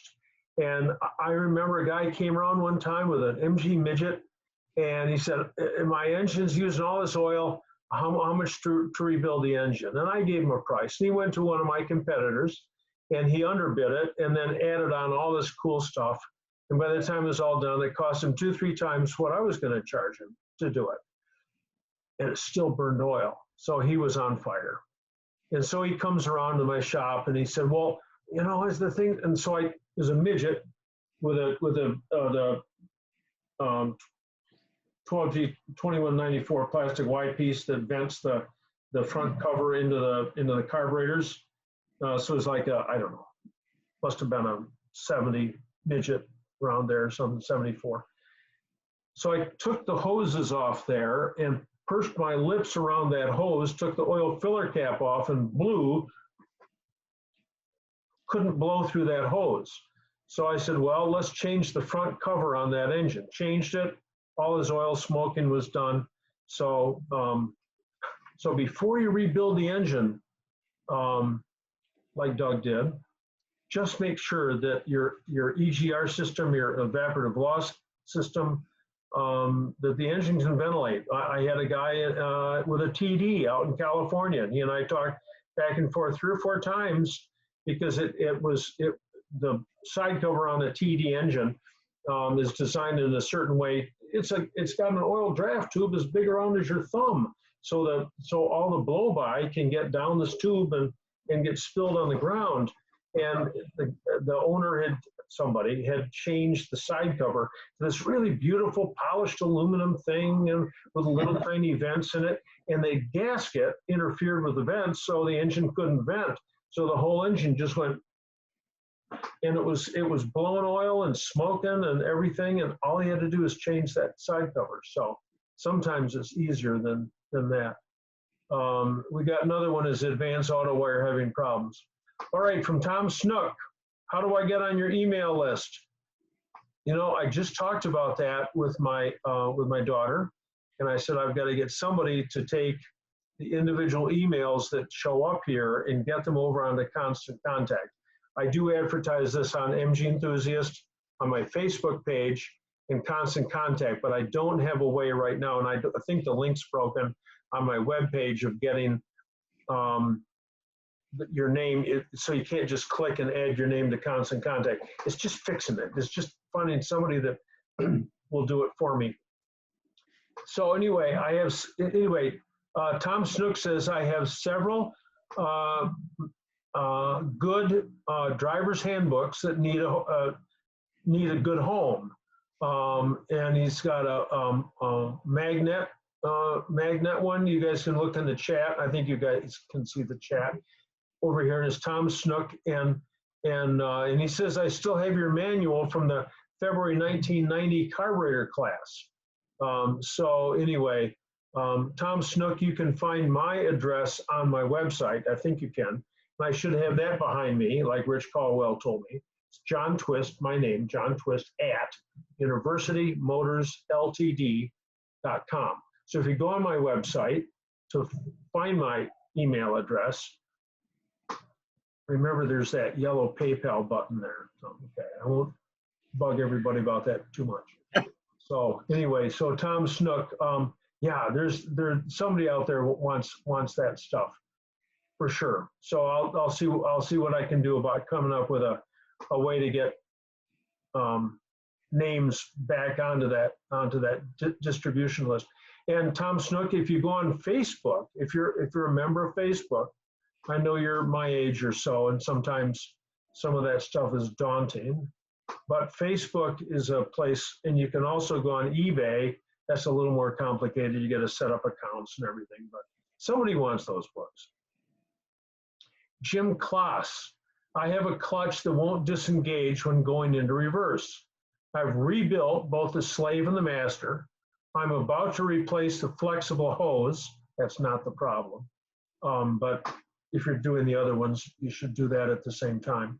When I go for a test drive, the car works fine, but after about 10 miles, the car once again has a hard time going into reverse. How can I tell if I have a dragging input shaft, a bleeding problem, or worse? And so does heat have anything to do with it? I think, didn't I address that earlier? Yes. Somebody had, Ray Graham had the same thing, and I talked about that right when we started our session. I must have come late. I think I came late. That's okay. It all has to do with moving that clutch arm far enough, unless there's something wrong with the clutch. So you always do the cheapest, the easiest, simplest stuff first, or you work on the hydraulics a lot. So if the slave cylinder is bad, it leaks. If the slave leaks, it's bad. If it's not leaking, it's okay. The master cylinder, however, if it leaks, it's bad, but it can leak internally, and you can't see that. So if you get down underneath the car and you put a ruler down underneath there and have your kid press the clutch pedal, the arm should deflect at least 3/8 of an inch. Sorry, you guys in Canada and England, I can't translate that into metric for you right away. Anyway, it's got to move at least 1/4 of an inch, and preferably about 3/8 of an inch. That's what it should move, is about 3/8. Maybe it's not, 1/4 isn't right. 3/8 of an inch. It should move 3/8 of an inch or a little bit more. And if it's not moving that much, that's the problem. Or if it feels like if you could just press the pedal, get rid of the carpet, cut a hole in the floor or something, if you could just move it a little farther, it would do it. Sometimes there's problems with a clevis pin up on top. The fork ends up not having a single hole in it, but it's elongated, and so the pedal can move an inch or so before that all starts moving.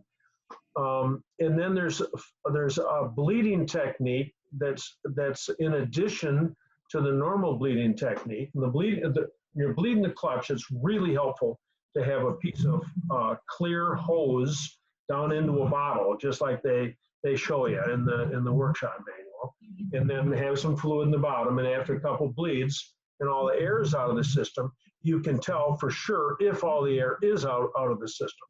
Because if there's any air in the system at all, that's going to compress, and you're going to have a problem with throwing out the clutch. You know, I'm kind of hoping that it's my kid's car. I'm kind of hoping that it's a bleed problem. I replaced the clevis, the pins, all that, the forks, all that stuff. Okay. I guess my question was, would heat have anything to do with it? Why would it work perfectly for 10 miles and then? Because the clutch disc is faulty.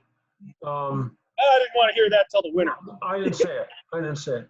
But you got to do all this stuff on the outside first, because cars all night. Listen. Because it's so important to do this. So the last thing, after you're sure you got all the air out of the system, is in your master cylinder's full, you crack the bleeder open with your 7/16 wrench, take the palm of your hand, or two hands if you have to, and press the release bearing fork and push rod and piston back into the slave, and that will dispel any air that might be caught at the very top of the slave. Sometimes that'll push out just a tiny little bit of air, but it's enough. It's enough to cause it to work. So that's it. Thanks. I'm sorry I'm late. Sorry you answered that already. No. Thanks for being here. So, all right. So now Steve Smith has said he's seen many cars with burned out overdrive wiring. He's right. I think he means me. Always fuse the overdrive circuit. Always. So, see, Doug, I asked to be connected to your Facebook, but nothing yet. Doug, well, I was on there as recently as yesterday, and I've got 2 Facebook pages. I got a personal one, and some people want to connect to that, but that's just my kids and stuff, then stuff you want to see. But the University Motors page, and there are 2 University Motors pages. One's really big, and it's got, and the other one we tried to eliminate, but it keeps popping back up. So, Doug, make sure you're on the right University Motors Facebook page. I'm sorry that there are 2 of them, but keep trying, and I will see you, and we'll take care of it. From Rick to everybody, thank you for the assistance today. Oh, you're very welcome. Pete West Bay. All right, John, Pete, you can unmute yourself. Pete says he's got a 76 non-overdrive gearbox. I'd like to use the overdrive, not on gear shift, for fog lights. Okay, I may have shorted out the yellow overdrive wire. Where should I look for the short? Okay, so from 68 through 76 over on the wiper switch, as you kick it fore and aft, the yellow wire, unfused, goes hot, and that's encased in a female connector at the rear of the right front inner fender. So there's a white wire that goes up to the switch and a yellow wire that comes away from the switch.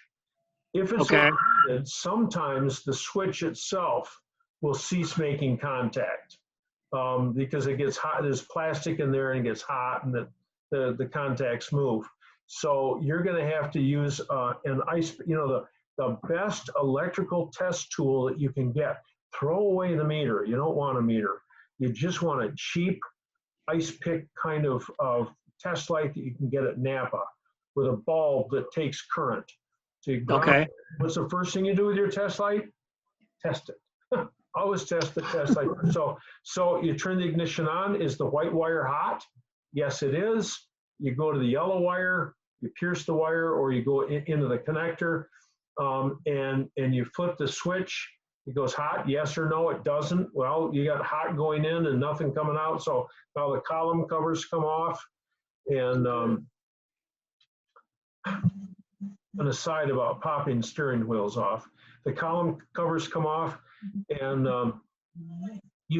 sometimes you can look in there and you can see inside the switch if the plastic has been heated up and balled up. Sometimes you can bend a connector And I would put if that's happened and you got a crummy connection inside the switch, then I would put a relay on that circuit, fuse it, Okay. of course. I'll put a relay on it so all the current doesn't have to go through the switch, because it's just going to heat it up and burn it up some more. Let me just say a word about popping steering wheels off. So that was my first YouTube video, how to take a steering wheel off an MG Midget. It was Mark Mauser's Midget, Mark Mauser from New York City. And I just got off the phone with a guy who said, how can I take the steering wheel off my car? And I explained for the 100th time on the phone to somebody how to take it off. And I'm walking up in the shop, and Andrew Capone, real sharp high school kid I had working for me, same age as my son. And I saw him, I said, Capone, I said, I got a video camera. If you took a picture of me popping a steering wheel off a car, do you know how to put that on YouTube? And he says, duh. So anyway, that was my first video, Mark Mauser's Midget, was how to pop a steering wheel off. And I got a lot of comments about that, because if you do it wrong, you can damage it. So the two important things, the two critical things for popping a steering wheel off a car are two people. Not one person, two people. And the next thing is, when you unscrew the nut off the steering column,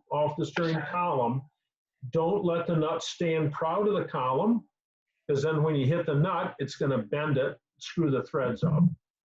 And don't let it sit way underneath the column, because then when you hit the column, it's going to screw the column up and you can't get the nut off. So bring the nut to just a fraction of an inch. That's about 1 millimeter. I can translate that. Below the top of the steering column. And then just watch my video and it comes off. So I had a guy call me the other day, and he says, well, you know, I tried your method, but, well, I ruined my steering column. And of course, my immediate thought goes, I've got a detractor on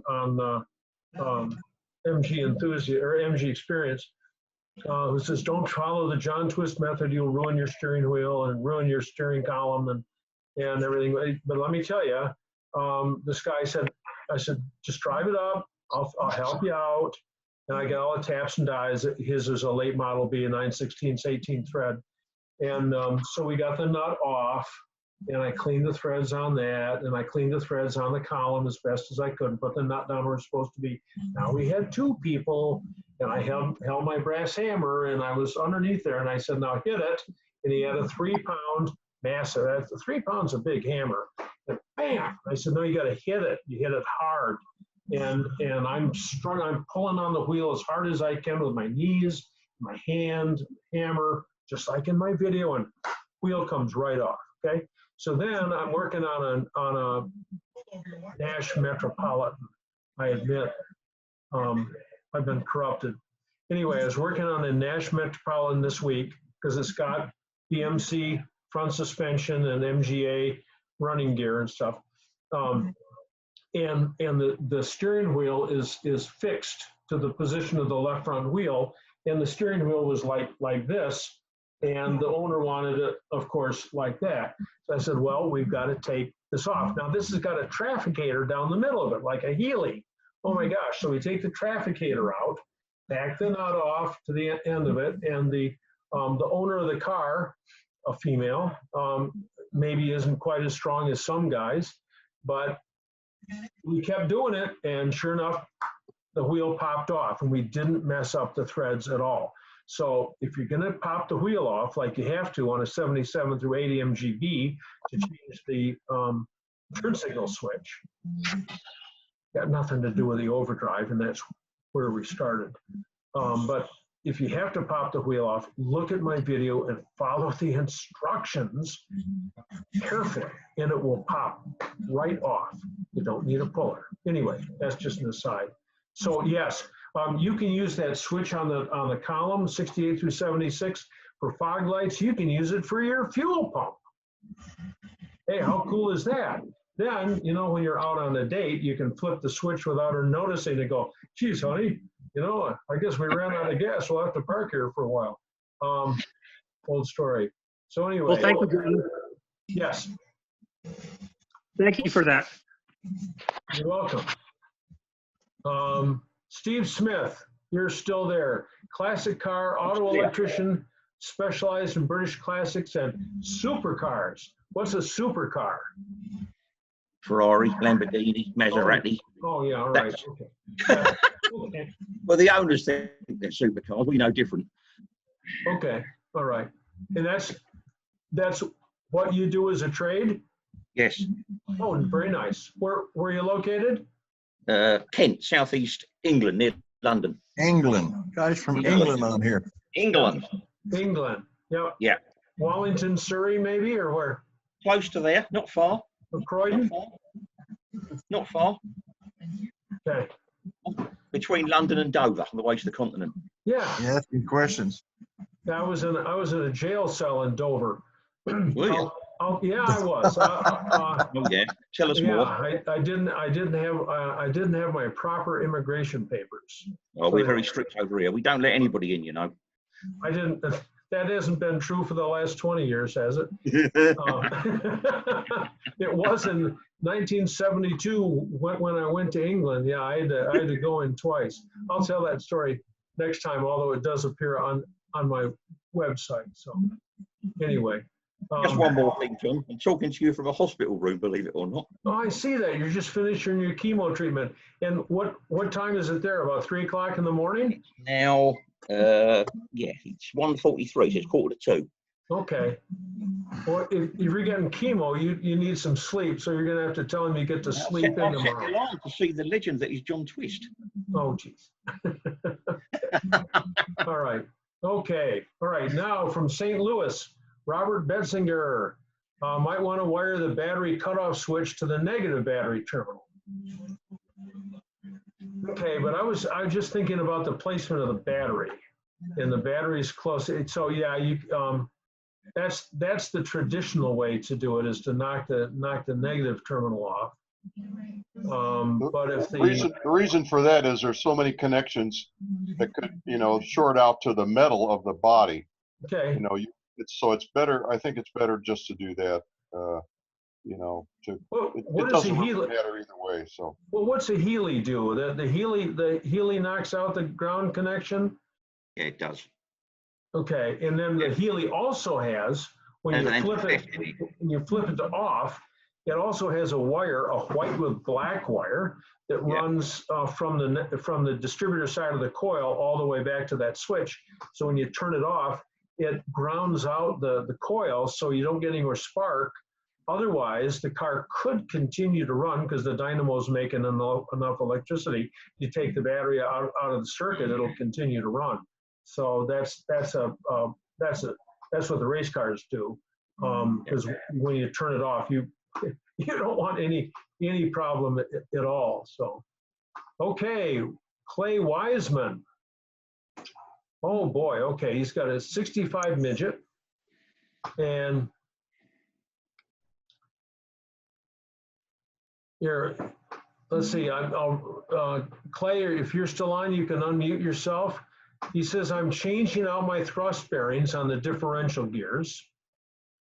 He says sun and planet, but what you really mean is the differential and pinion gears. Due to a recently developed clunk in my 65 midget differential. The splines in the half shaft and wire wheel hub extensions are good. The differential is out of the car. Can I push out the pinion peg without removing both side bearing caps and crown wheel? No. Can I reuse the pushed out pinion peg? Pinion peg. Oh, you mean the little axle, the short little axle. The short little axle that the gears run on? Not the axle, but there's a pin that secures the axle. Yes, change that for sure. I mean, I just would. If you look at that, I bet you'll see there's wear on it. And so I would order a new one. An MGB uses a BTB 656 tension pin. And that on those, you put an extra cotter pin, like a 5/32 through it, a real long one, through it, and just so that you build up the thickness of the diameter, so there's no chance that pinion shaft can shear that and start to move. So I would not reuse the pinion peg. I'd get a new one. And so do I have to take the caps off the bearings, the side bearings, and the crown wheels so that I can get to that pin that you drive it out? If you do, just take it off. It comes right out. Okay. I'm trying to think how the spacing's done on that. And shims on the bearings, I believe. Underneath the bearing. It isn't as modern and cool as the cast iron rings on a GT or Salisbury diff on a B. So yeah, so you can take those caps off. Mark the caps. Mark just one of them with a pin prick. You don't have to mark the other one. So it's like your mom saying, "I'm not going to tag your clothes when you go to summer camp. You'll be the kid without any names on your stuff." Anyway, just punch one cap so you're sure you don't get the caps mixed up. Sure, and just roll that out, and you got it on the tabletop, and you can punch that right out. Easy. Okay, and so as far as those 4 gears go, do they have to go back in the exact same position? No. Okay. No. You put the differential gears in first, and then you roll the pinion gears in, and then you go, oh, geez, because they don't line up quite right. So you roll it back out, you move them a tooth, and you roll it back in, and it's still off. And you go, what am I doing wrong? So it takes a couple times, usually, and then you can sight right through it. You're clear. Use a screwdriver, put it in there just to make sure that the hemispherical washer, copper washer that goes behind those pinion gears is centralized, and then just tap that shaft back into place. Now the shaft that you said you got to remove, that you've got to replace that shaft, that's not a part in, for instance, the Moss catalog. It doesn't even have a number. Okay, you don't have to replace the shaft that the pinion gears roll on, but you do have to replace that pin. Yes. And that's just a solid. That's not a taper pin. That's just a solid pin. So, and you can't get a listing on that in Moss. No, there's no number on it. So I'm just wondering if that's an auto store purchase or an Ace Hardware purchase, a spring pin like that. I know it's different from the MGB. It's a solid pin, isn't it? I don't believe so. I haven't driven it out yet. I think it's solid. Okay. I don't think it's a tension pin, that has a gap on the end. If you can't find one, then you have to reuse the old one. But try some other sources. And even for something so small and so insignificant, if it fails, I had a guy with an MGB, and that pin failed, and so that axle slowly worked its way out, and of course it's going round, and it hit the pinion, both rear axles, half shafts, just stopped at 60, 70 miles an hour on the expressway. He did 2 360s. I still have one of those half shafts. The involute splines are bent at a lot of force. Anyway, so even if it costs you $20 for something that looks like ought to cost 39 cents, try England. You can even try Moss England. They don't have the same parts necessarily that Moss America has, and their listings are different. Try Victoria British, or call me, and I'll see if I can put you on to somebody else. So. Okay, I'll catch back up with you next week. Thank you so much. All right. Okay, Edgar says Pertronics is so much easier. Okay. Easier than points. Remember, we talked about setting points before. Pertronics is easier, absolutely. But remember, all electronics fail, and they don't give any warning. They work or they don't work. So if you buy a Pertronics, put in your distributor that neither of the distributor guys they like points. Medinsky and Schlemmer both like points better than Pertronics. But if you're going to buy a Pertronics, buy 2 and carry one with you with the tool necessary, usually a little Phillips screwdriver, to pull the plate off the distributor and put it back on the distributor, whether you're next to US 20 or I-40 or the M25, someplace, because when that fails, you're dead in the water. Points don't just fail, points slowly fail. And you usually have lots of warning that something's going on. So anyway, Pertronics is nice, it is, but you have to buy two. Marius, that's the name of my grandson. I never heard the name, except Gaius Marius, who was about a generation before Caesar, changed Rome from a republic into an empire. They had term limits back then, and he just blew through it. They loved him. Anyway, enough of that. Marius asks, how difficult is it to replace the entire wiring harness on a TD and add turn signals? Who makes the best one, the best wiring harness? Well, there are probably three places you can buy wiring harnesses, but you can buy one from Moss, or you can buy one from British Wiring in Philadelphia, britishwiring.com or mossmotors.com. And you can buy one that works, that's just wrapped in tape. It fulfills the function, works just fine. Or you can buy the really exotic fabric wrapped one with PVC wire underneath. So it doesn't matter whether it's this year or 20 years from now, you can still tell the color of the wire. Or you can buy the really original that's just got the fabric colored wire that you can barely tell what color it is now. 10 years from now, forget it. That's fabric covered, but absolutely original. So that's the choice. When you go to put in the turn signal flasher, consider putting in I think it's an EL12 or 13 from Napa. It's a transistorized, or God knows what, computer controlled flasher. Always flashes at the same rate. And then you can use, you can change the bulbs in your housings to accept 1157s in back, and with some work, 1157s in front. The front bulbs on a TD are 1057s, and those are dual filament with opposed pins. So you can put it in right, or you can put it in wrong.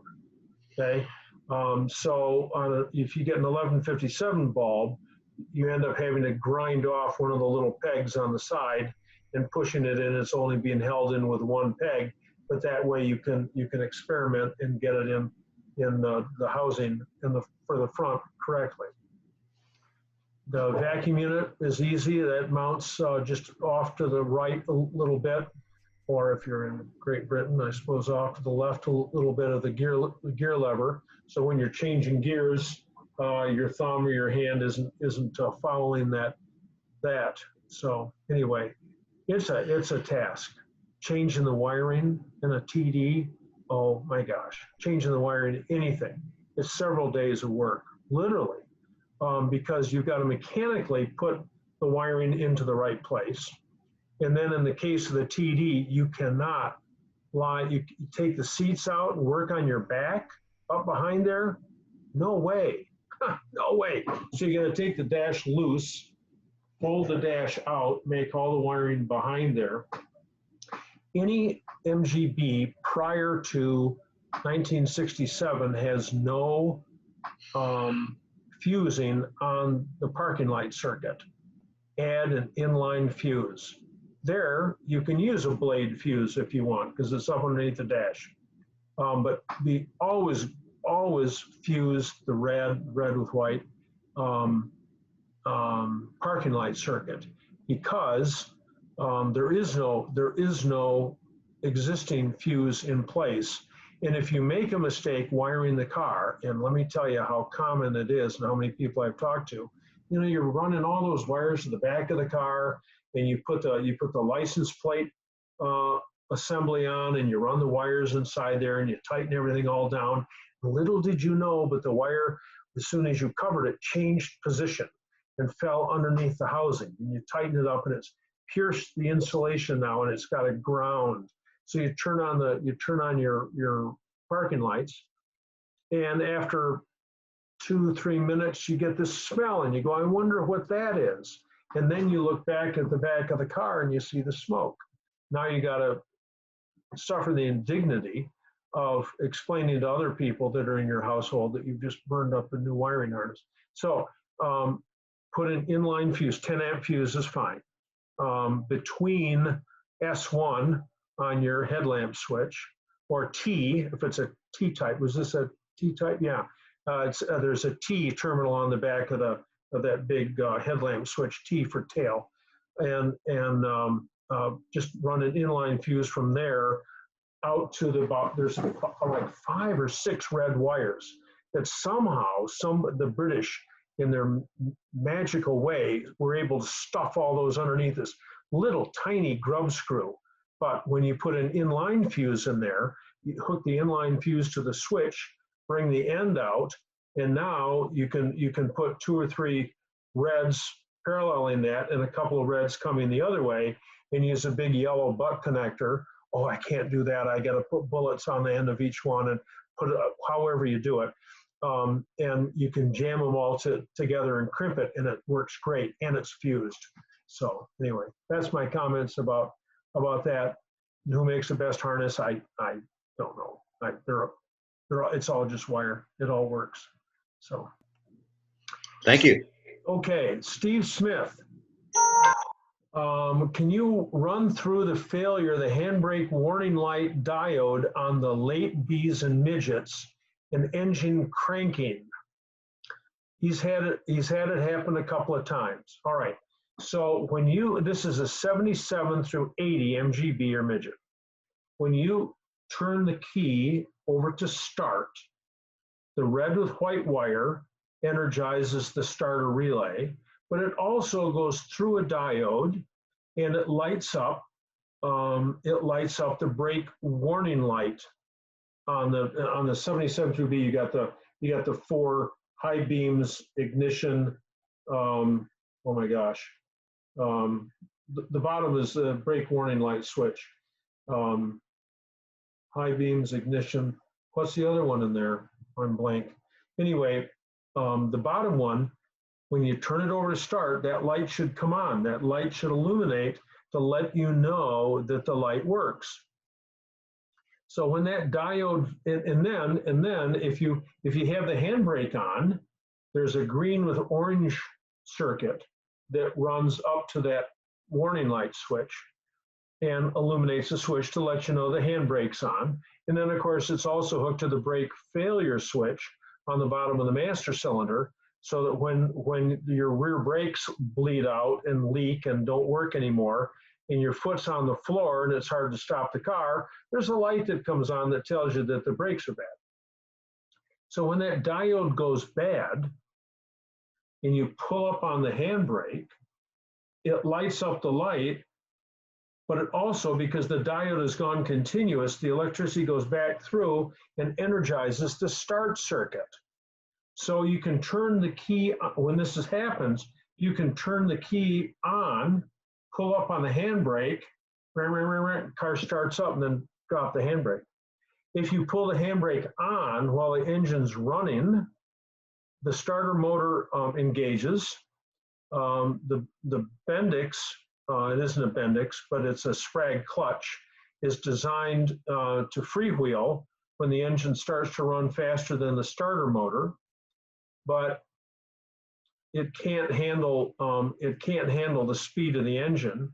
So if you're doing 2,000 or 3,000 RPM with the engine, the starter motor is doing like 60,000 RPM or something, and it explodes on the inside. The armature just blows up. It just wrecks it. So anyway, that diode is located underneath the glove box. It's white with red on one side, and it's green with orange on the other side. Get rid of the problem, take the diode out, okay? So now when the handbrake, when you turn it over to start, your brake warning light isn't gonna come on and let you know that it's working, okay? So.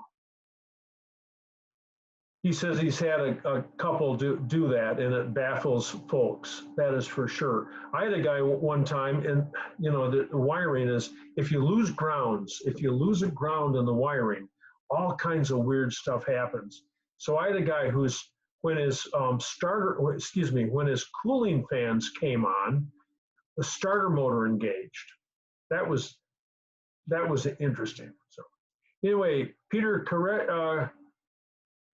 Koreski from Virginia says, I wanted you to know that what I came upon to solve my wheel vibration problem through the rack and pinion oil maintenance.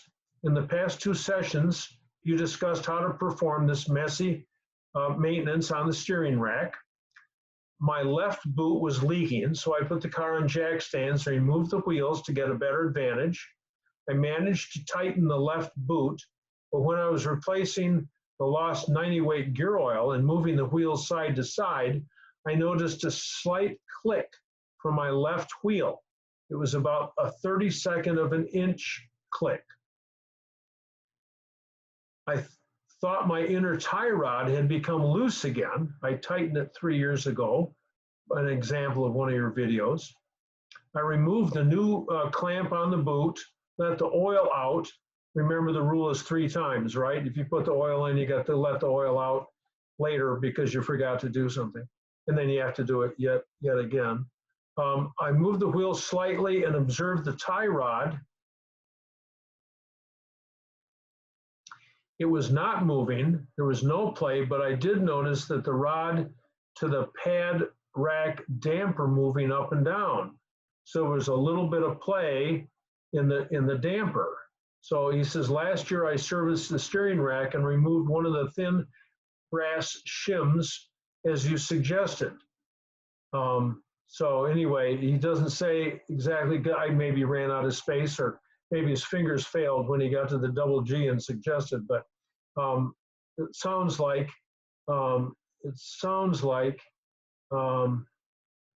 Peter was able to solve some of his front end vibration by tightening up the shim pack on his rack and pinion. So, and here's a suggestion from Edgar to everyone, which really means to the gentleman with the MGA: buy a whole rear end from a junkyard, but you can't find an MGA. Well, Paul Deershaw might have one. He's got a lot of good stuff out there. Robert Stein to everybody. He did some research. The MGB axles will bolt in, but the backing plates, handbrake setup, and spinners for wire wheels are different. So this is if the MGB axles will bolt on, but they don't really bolt on because the holes in the rear axle on a wire wheel diff in the back are 1/2 inch, and the studs on the MGA are 7/16. So you're not supposed to use them back and forth. So anyway, the axles will bolt in, but we still don't know. Oh, here we go. Here, Tony Choviak is reminding us that Denny Klingler from Ohio put bolt-on Dayton wire wheels on his TD. Those are 5 lug. So you can't use those, but maybe Dayton wire wheel out of Dayton, Ohio has a wire wheel setup for an MGA or an MGB. So that's another way to do it. And only the eagle eyes guys will look and see those lug nuts down underneath there. Rick's got a conference call to go, and so Skip Vandermolen, Paul Probst, P-R-O-P-S-T, not Probst, Paul Probst. So, and here's a guy from Frank who said that he bought his current MGB from Sam Smith at Britt Bits in Rye, New Hampshire. Barry Jacobs, he's saying good night. Another good night, gotta go. Here we go. I have a question about a differential setup on my 71 Midget. Is this a good contact pattern? I sent you a picture on Facebook Messenger. I don't know how to share it here. So let me just take a look. And I don't I'm looking on my phone and to see if, is this a good contact pattern? Oh no, this is a wiring diagram on the back of this Morgan. The cluster gauge is on the back of that. You'll have to call me later. So anyway, so I did not get Seth Jones' contact picture, but you can call me tomorrow and we'll do that one. From Edgar to everyone, you can unmute yourself. What do you do to boost horsepower? Supercharger, aluminum head? What can you do? The first thing you do is the cheapest, easiest, simplest thing, and that is you tune the car to make it run as well as it possibly can. I have a tune-up page on my website. When you go there, hit that PayPal button. I have a tune-up chart on my website. And if you take that step by step by step and do everything that's in there, plus probably 100 other things that I have in my head that I didn't write down, then you're going to make the car run as well as it possibly can. At that point, then you say, do I want to make an investment and get some more horsepower? It's all about breathing and compression. So you can't change the compression easily. You got to take the head off. So, and then you can skim the head and increase the compression. When you have the head off, you have it ported and polished. The polished part isn't really an important part, but the porting is. And the important part in the cylinder head is to port the exhaust. Right now, the exhaust port ends up being about the diameter of my little finger. So the piston has to push all those hot gases through this exhaust valve, which is a lot larger than my little finger, but push it through a port, and it can't move that quickly, and there's a lot of heat involved. So by porting the exhaust, you can get rid of the heat. Now that the heat is gone, you can raise the compression. You can get about 5 horsepower per half point of compression. So if you go from 8 to 10 to 1 compression, theoretically, you can increase it by 20 horsepower. Now, at the rear wheels of the car, in that 20 horsepower is it. You can't get any better than 20 horsepower with a normally aspirated car. Although Sam Smith's partner's got an MGB which runs faster than anyone I've ever driven. What about an aluminum head? Aluminum head instead of the original head. All right. Okay. So you got no problems with heating. So now you got to figure out what your compression ratio is and increase the compression ratio. That head is already bored out. Actually, the aluminum heads work pretty poorly at low RPM because the fuel air isn't moving fast enough and it separates at idle and stuff like that. But up at higher speed, it's dynamite. I mean, those things really wake up at like $5,000. I mean, they're just incredible. Nobody drives up there. Race car guys do.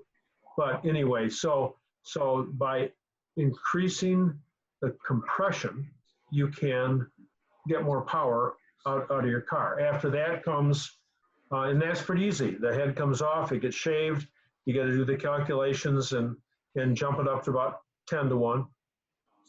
After that, you got to change the cam. You can buy a supercharger. That's the silver bullet, but it comes at a platinum price. I don't know what's the Moss supercharger now, 4,500, $5,000, something like that. It's a lot of money, but oh my God, I mean, it is a rocket. I mean, you have a good engine to do that too. No. You can use your old tired engine just fine because you don't use that power very often.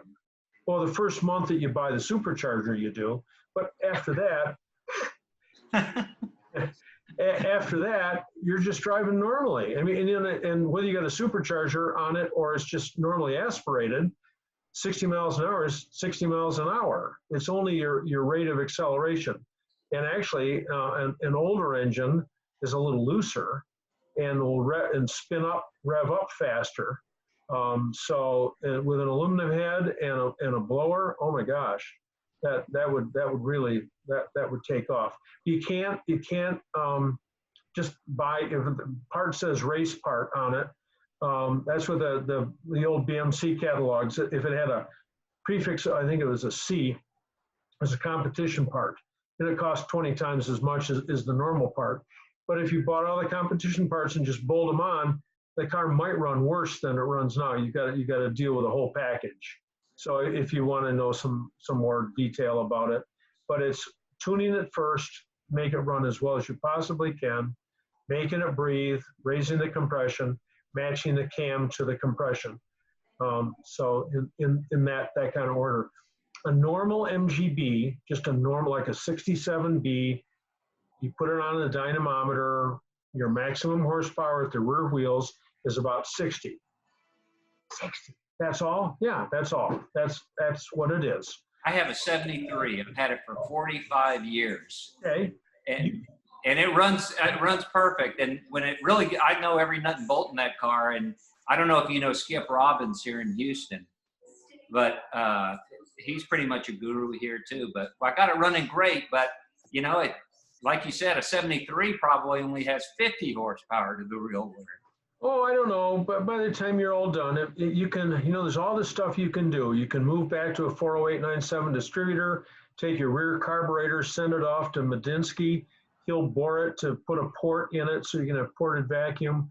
There's a lot of stuff you can do. You're right, that car is detuned to a point.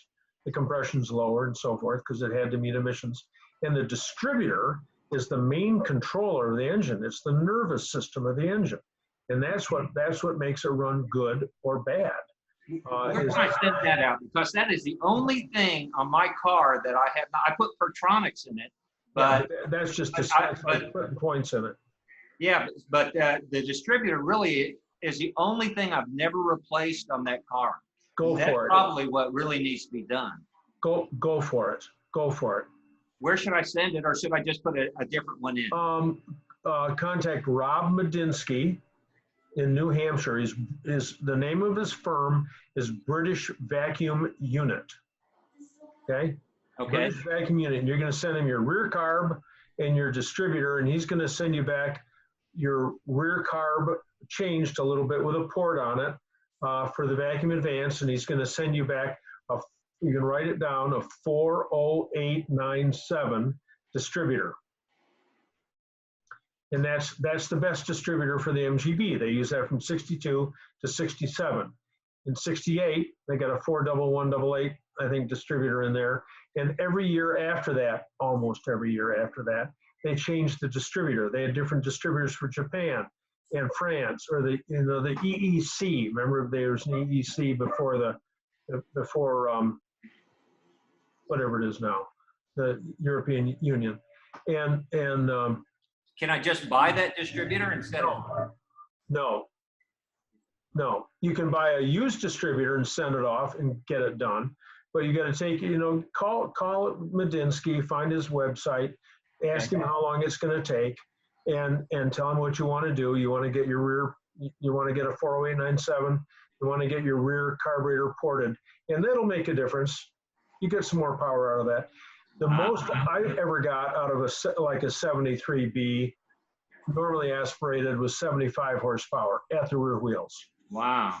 So, and that's 15 on 60. So that's a quarter more, or if you take it the other side, a fifth more. Does it make a difference putting Webers on it? No. The SUs are real nice. Side draft Weber, it can run better. But around town, if you're, tooling around town, those are they don't like low RPM. They like fast RPM. So it depends what kind of driving you're doing. If you're racing the car, it's out on the track, it's a whole different set of rules than driving it on weekends, with your wife, who doesn't like to get her hair messed. So there's a whole range of driving issues. But if you want to drive fast and have a good time, leave the SUs on there. That's real nice. Yeah, I love my SUs. Make sure you get ABD needles in there. Alpha, Bravo, Delta, ABD needles in the carburetors. And get that 408 9.7 distributor, and that'll make a big difference. Wow. I was 9.16, so I got to push on here. Yeah. Anyway, from Seth Jones to everybody, the spec for the backlash on my 71 midget, he's talking about his differential, is 4 to 7 thousandths. He says I can either do 5 or 8. Use 8. Seth, use 8. Because if you're tightening up the backlash on the differential, will cause it to howl, and the 8 will be fine. Okay, so Paul K signed off some time ago. He was representing the Triumph crowd. So I have noticed that on my Facebook page. I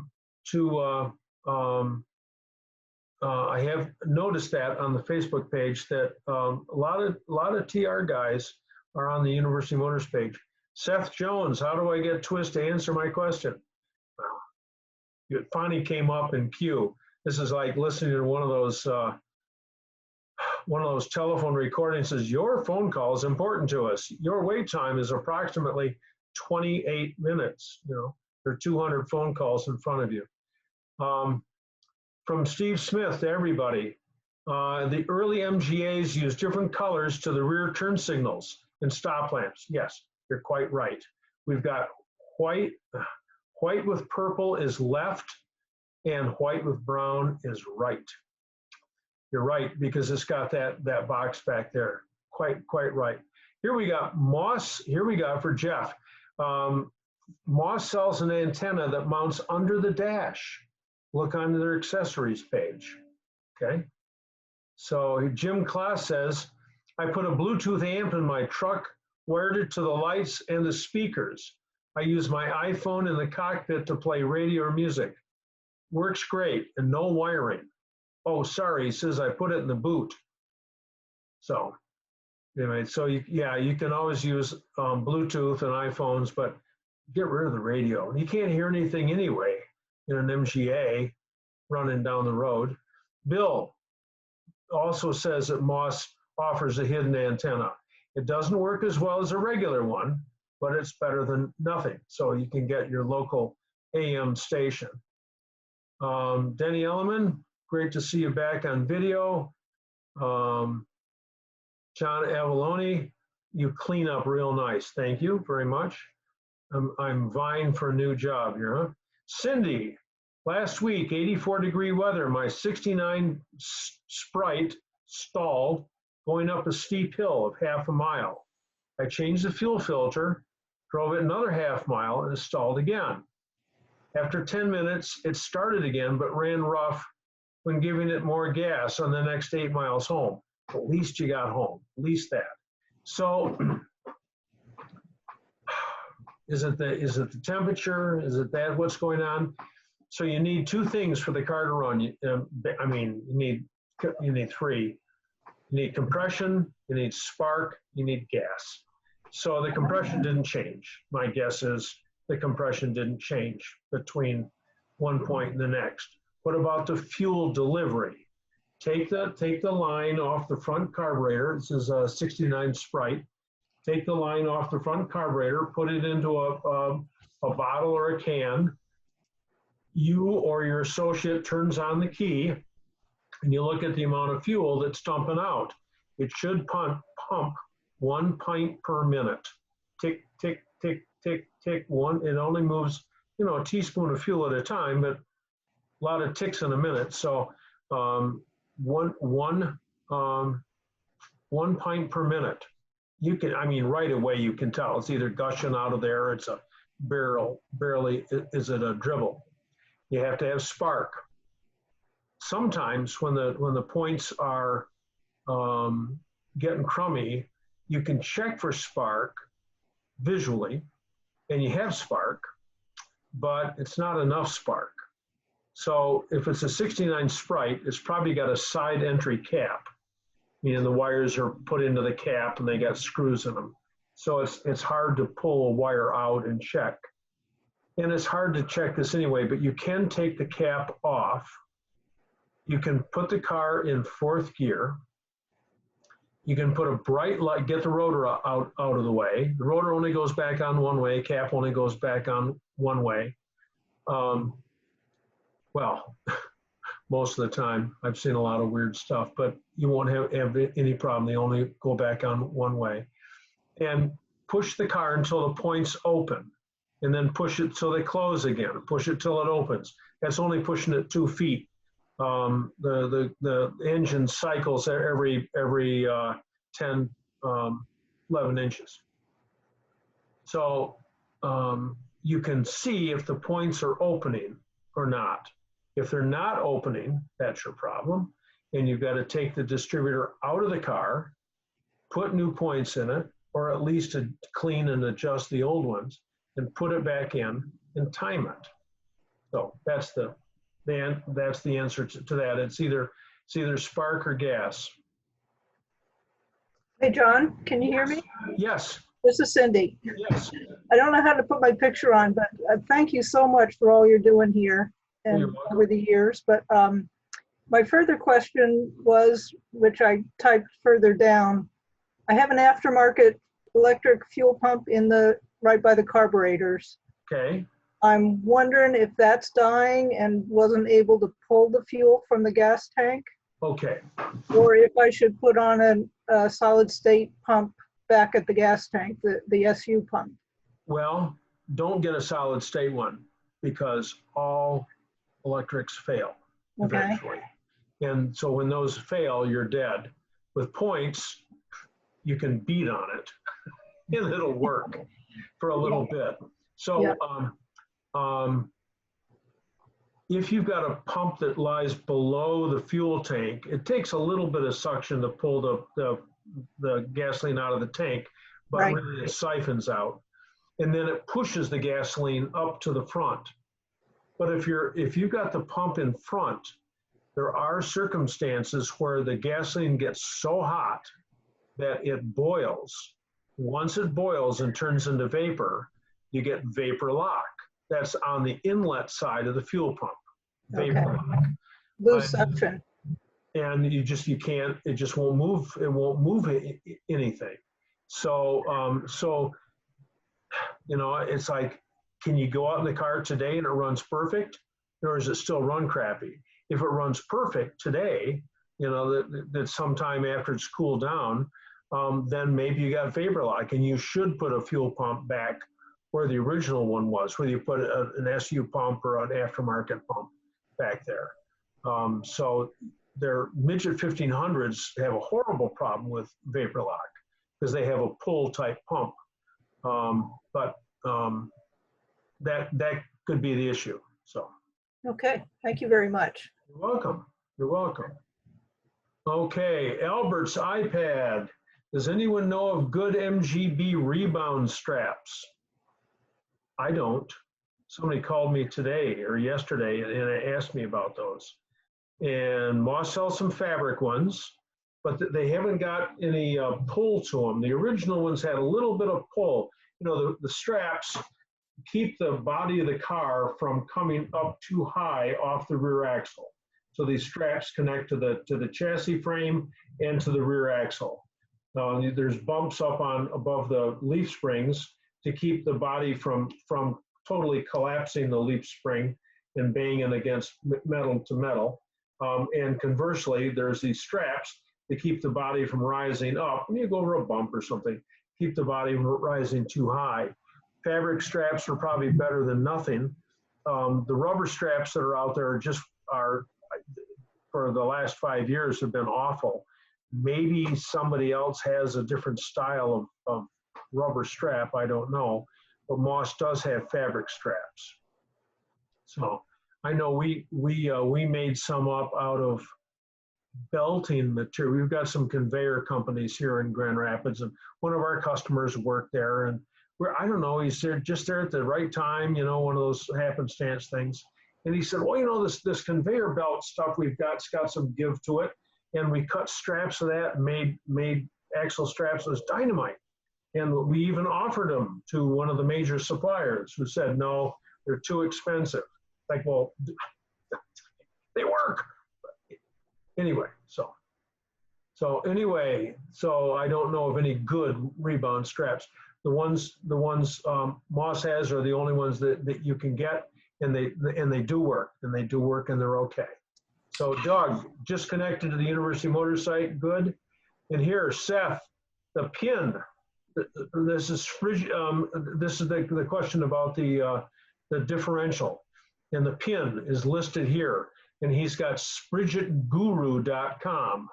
SpridgetGuru.com. I don't know who that is or where they are. I'm unaware of them, but anyway, he did. And here's another place. Moss has the locking pin for the rear axle, and they have a part number 265-290. So anyway, so then we got the original part, 6K631, and I thought I was good in saying that the MGB one is a BTB 656.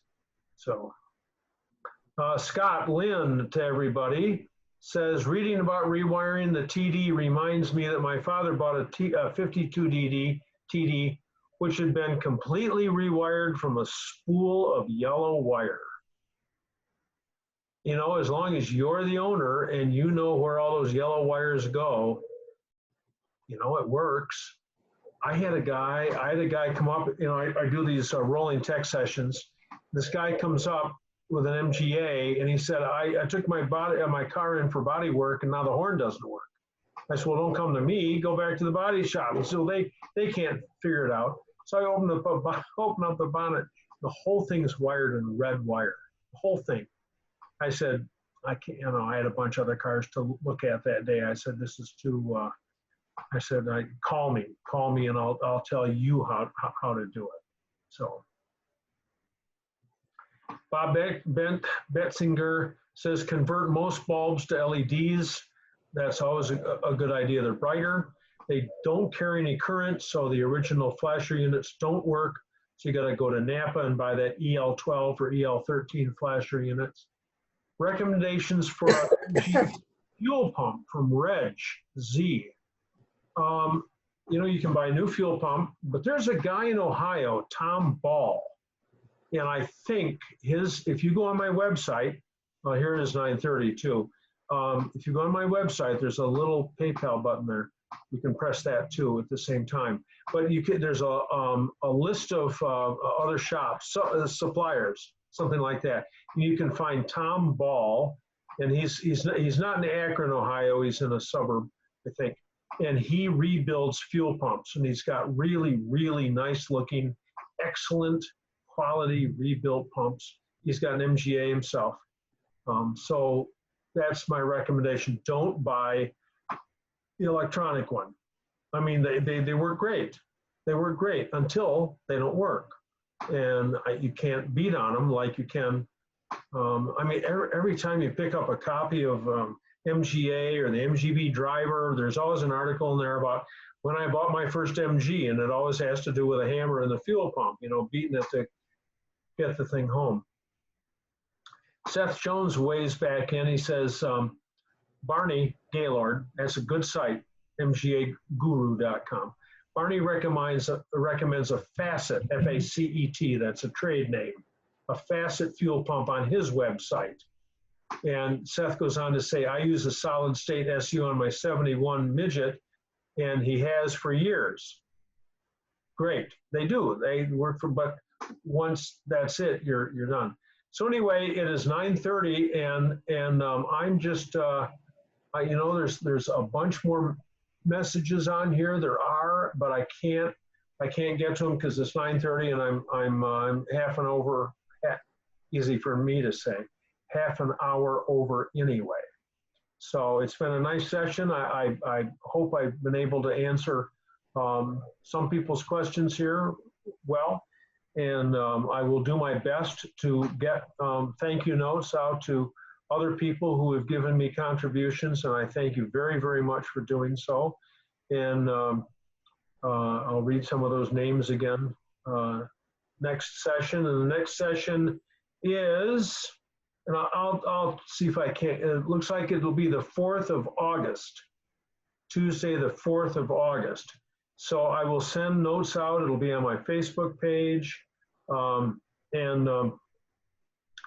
use my constant contact. I'm going to try in the meantime to get names that have come through to me and get you on the constant contact, because when you get an email right on your computer, it's easier and there's a link right there. Although the link seems to work, I'll try to get those links sorted out correctly so that I don't have to send out a correction later in the evening.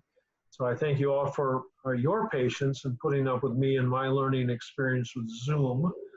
I'm glad my daughter's here, because earlier, very early in the whole thing, the whole page just disappeared on the computer. It's like, oh my gosh. So I'm going to unmute until we got 83 people left. I'm going to unmute everybody and all the participants, unless you've muted yourself, apparently. Thank you, John. So, see you, John. Thanks. Okay, Tony. See you, John. John. Thanks. Tony, Thank you, John. Thank you so so much, much, John. See you later. So okay. Take you fast. Thanks, John, for everything. You're welcome, John, Jim. take care. Yep. See ya. Thanks a lot, John. Keep your flaps down. Okay, Vince. Yeah. John. Thanks. What? Your flaps down, did you say? Your flaps. Yeah, he's a pilot. There was someone for a landing about 30 years ago and failed to put their flaps on. They ran off the end of the runway or something. Cecilia Sishan was the only survivor, August 1987. Thank you, Richard. I can go head to head with Richard on minutiae and details. I got to tell you, Richard Caldwell came through town. He's a real Churchill fanatic, and so I wanted to be really. We went out for lunch, and I wanted to be really impressive. So I started off with one of Churchill's speeches.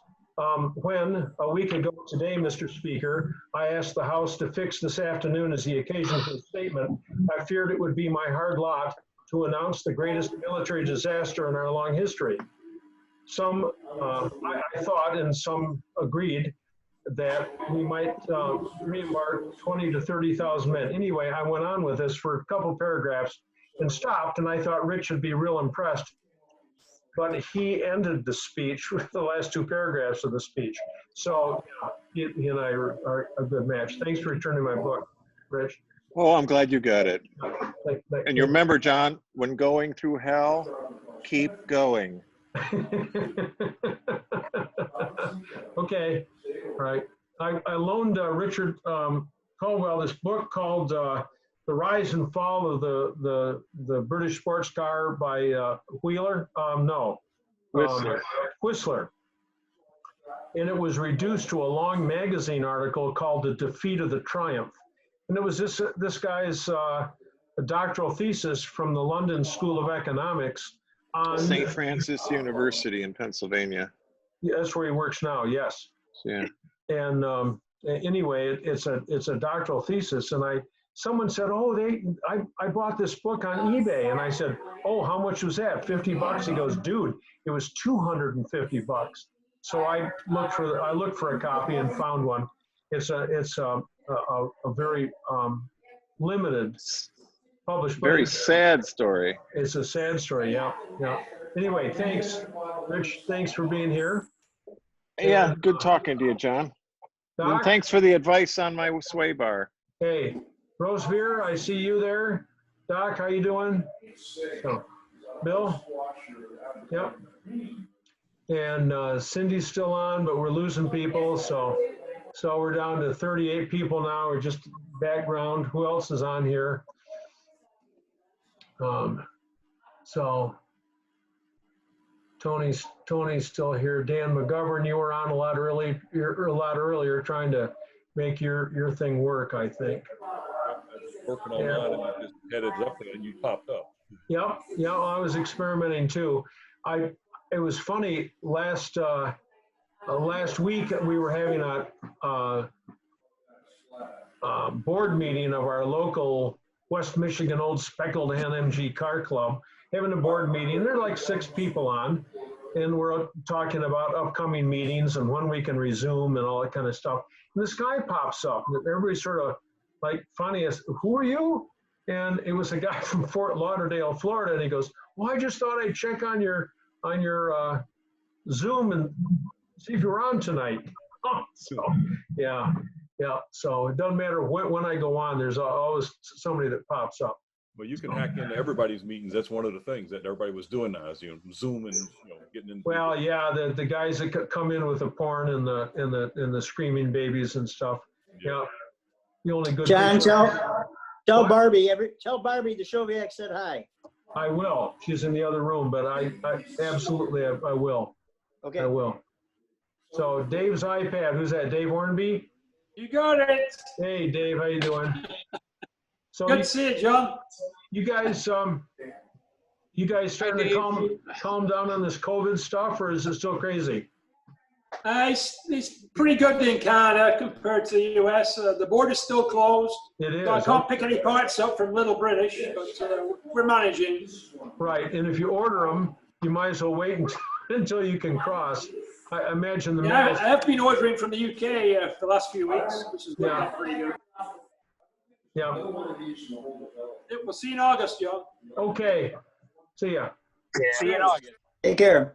See you later. All right. Thank you. Thanks, everybody. I'm going to sign off. Thanks. Bye-bye. Thanks, John.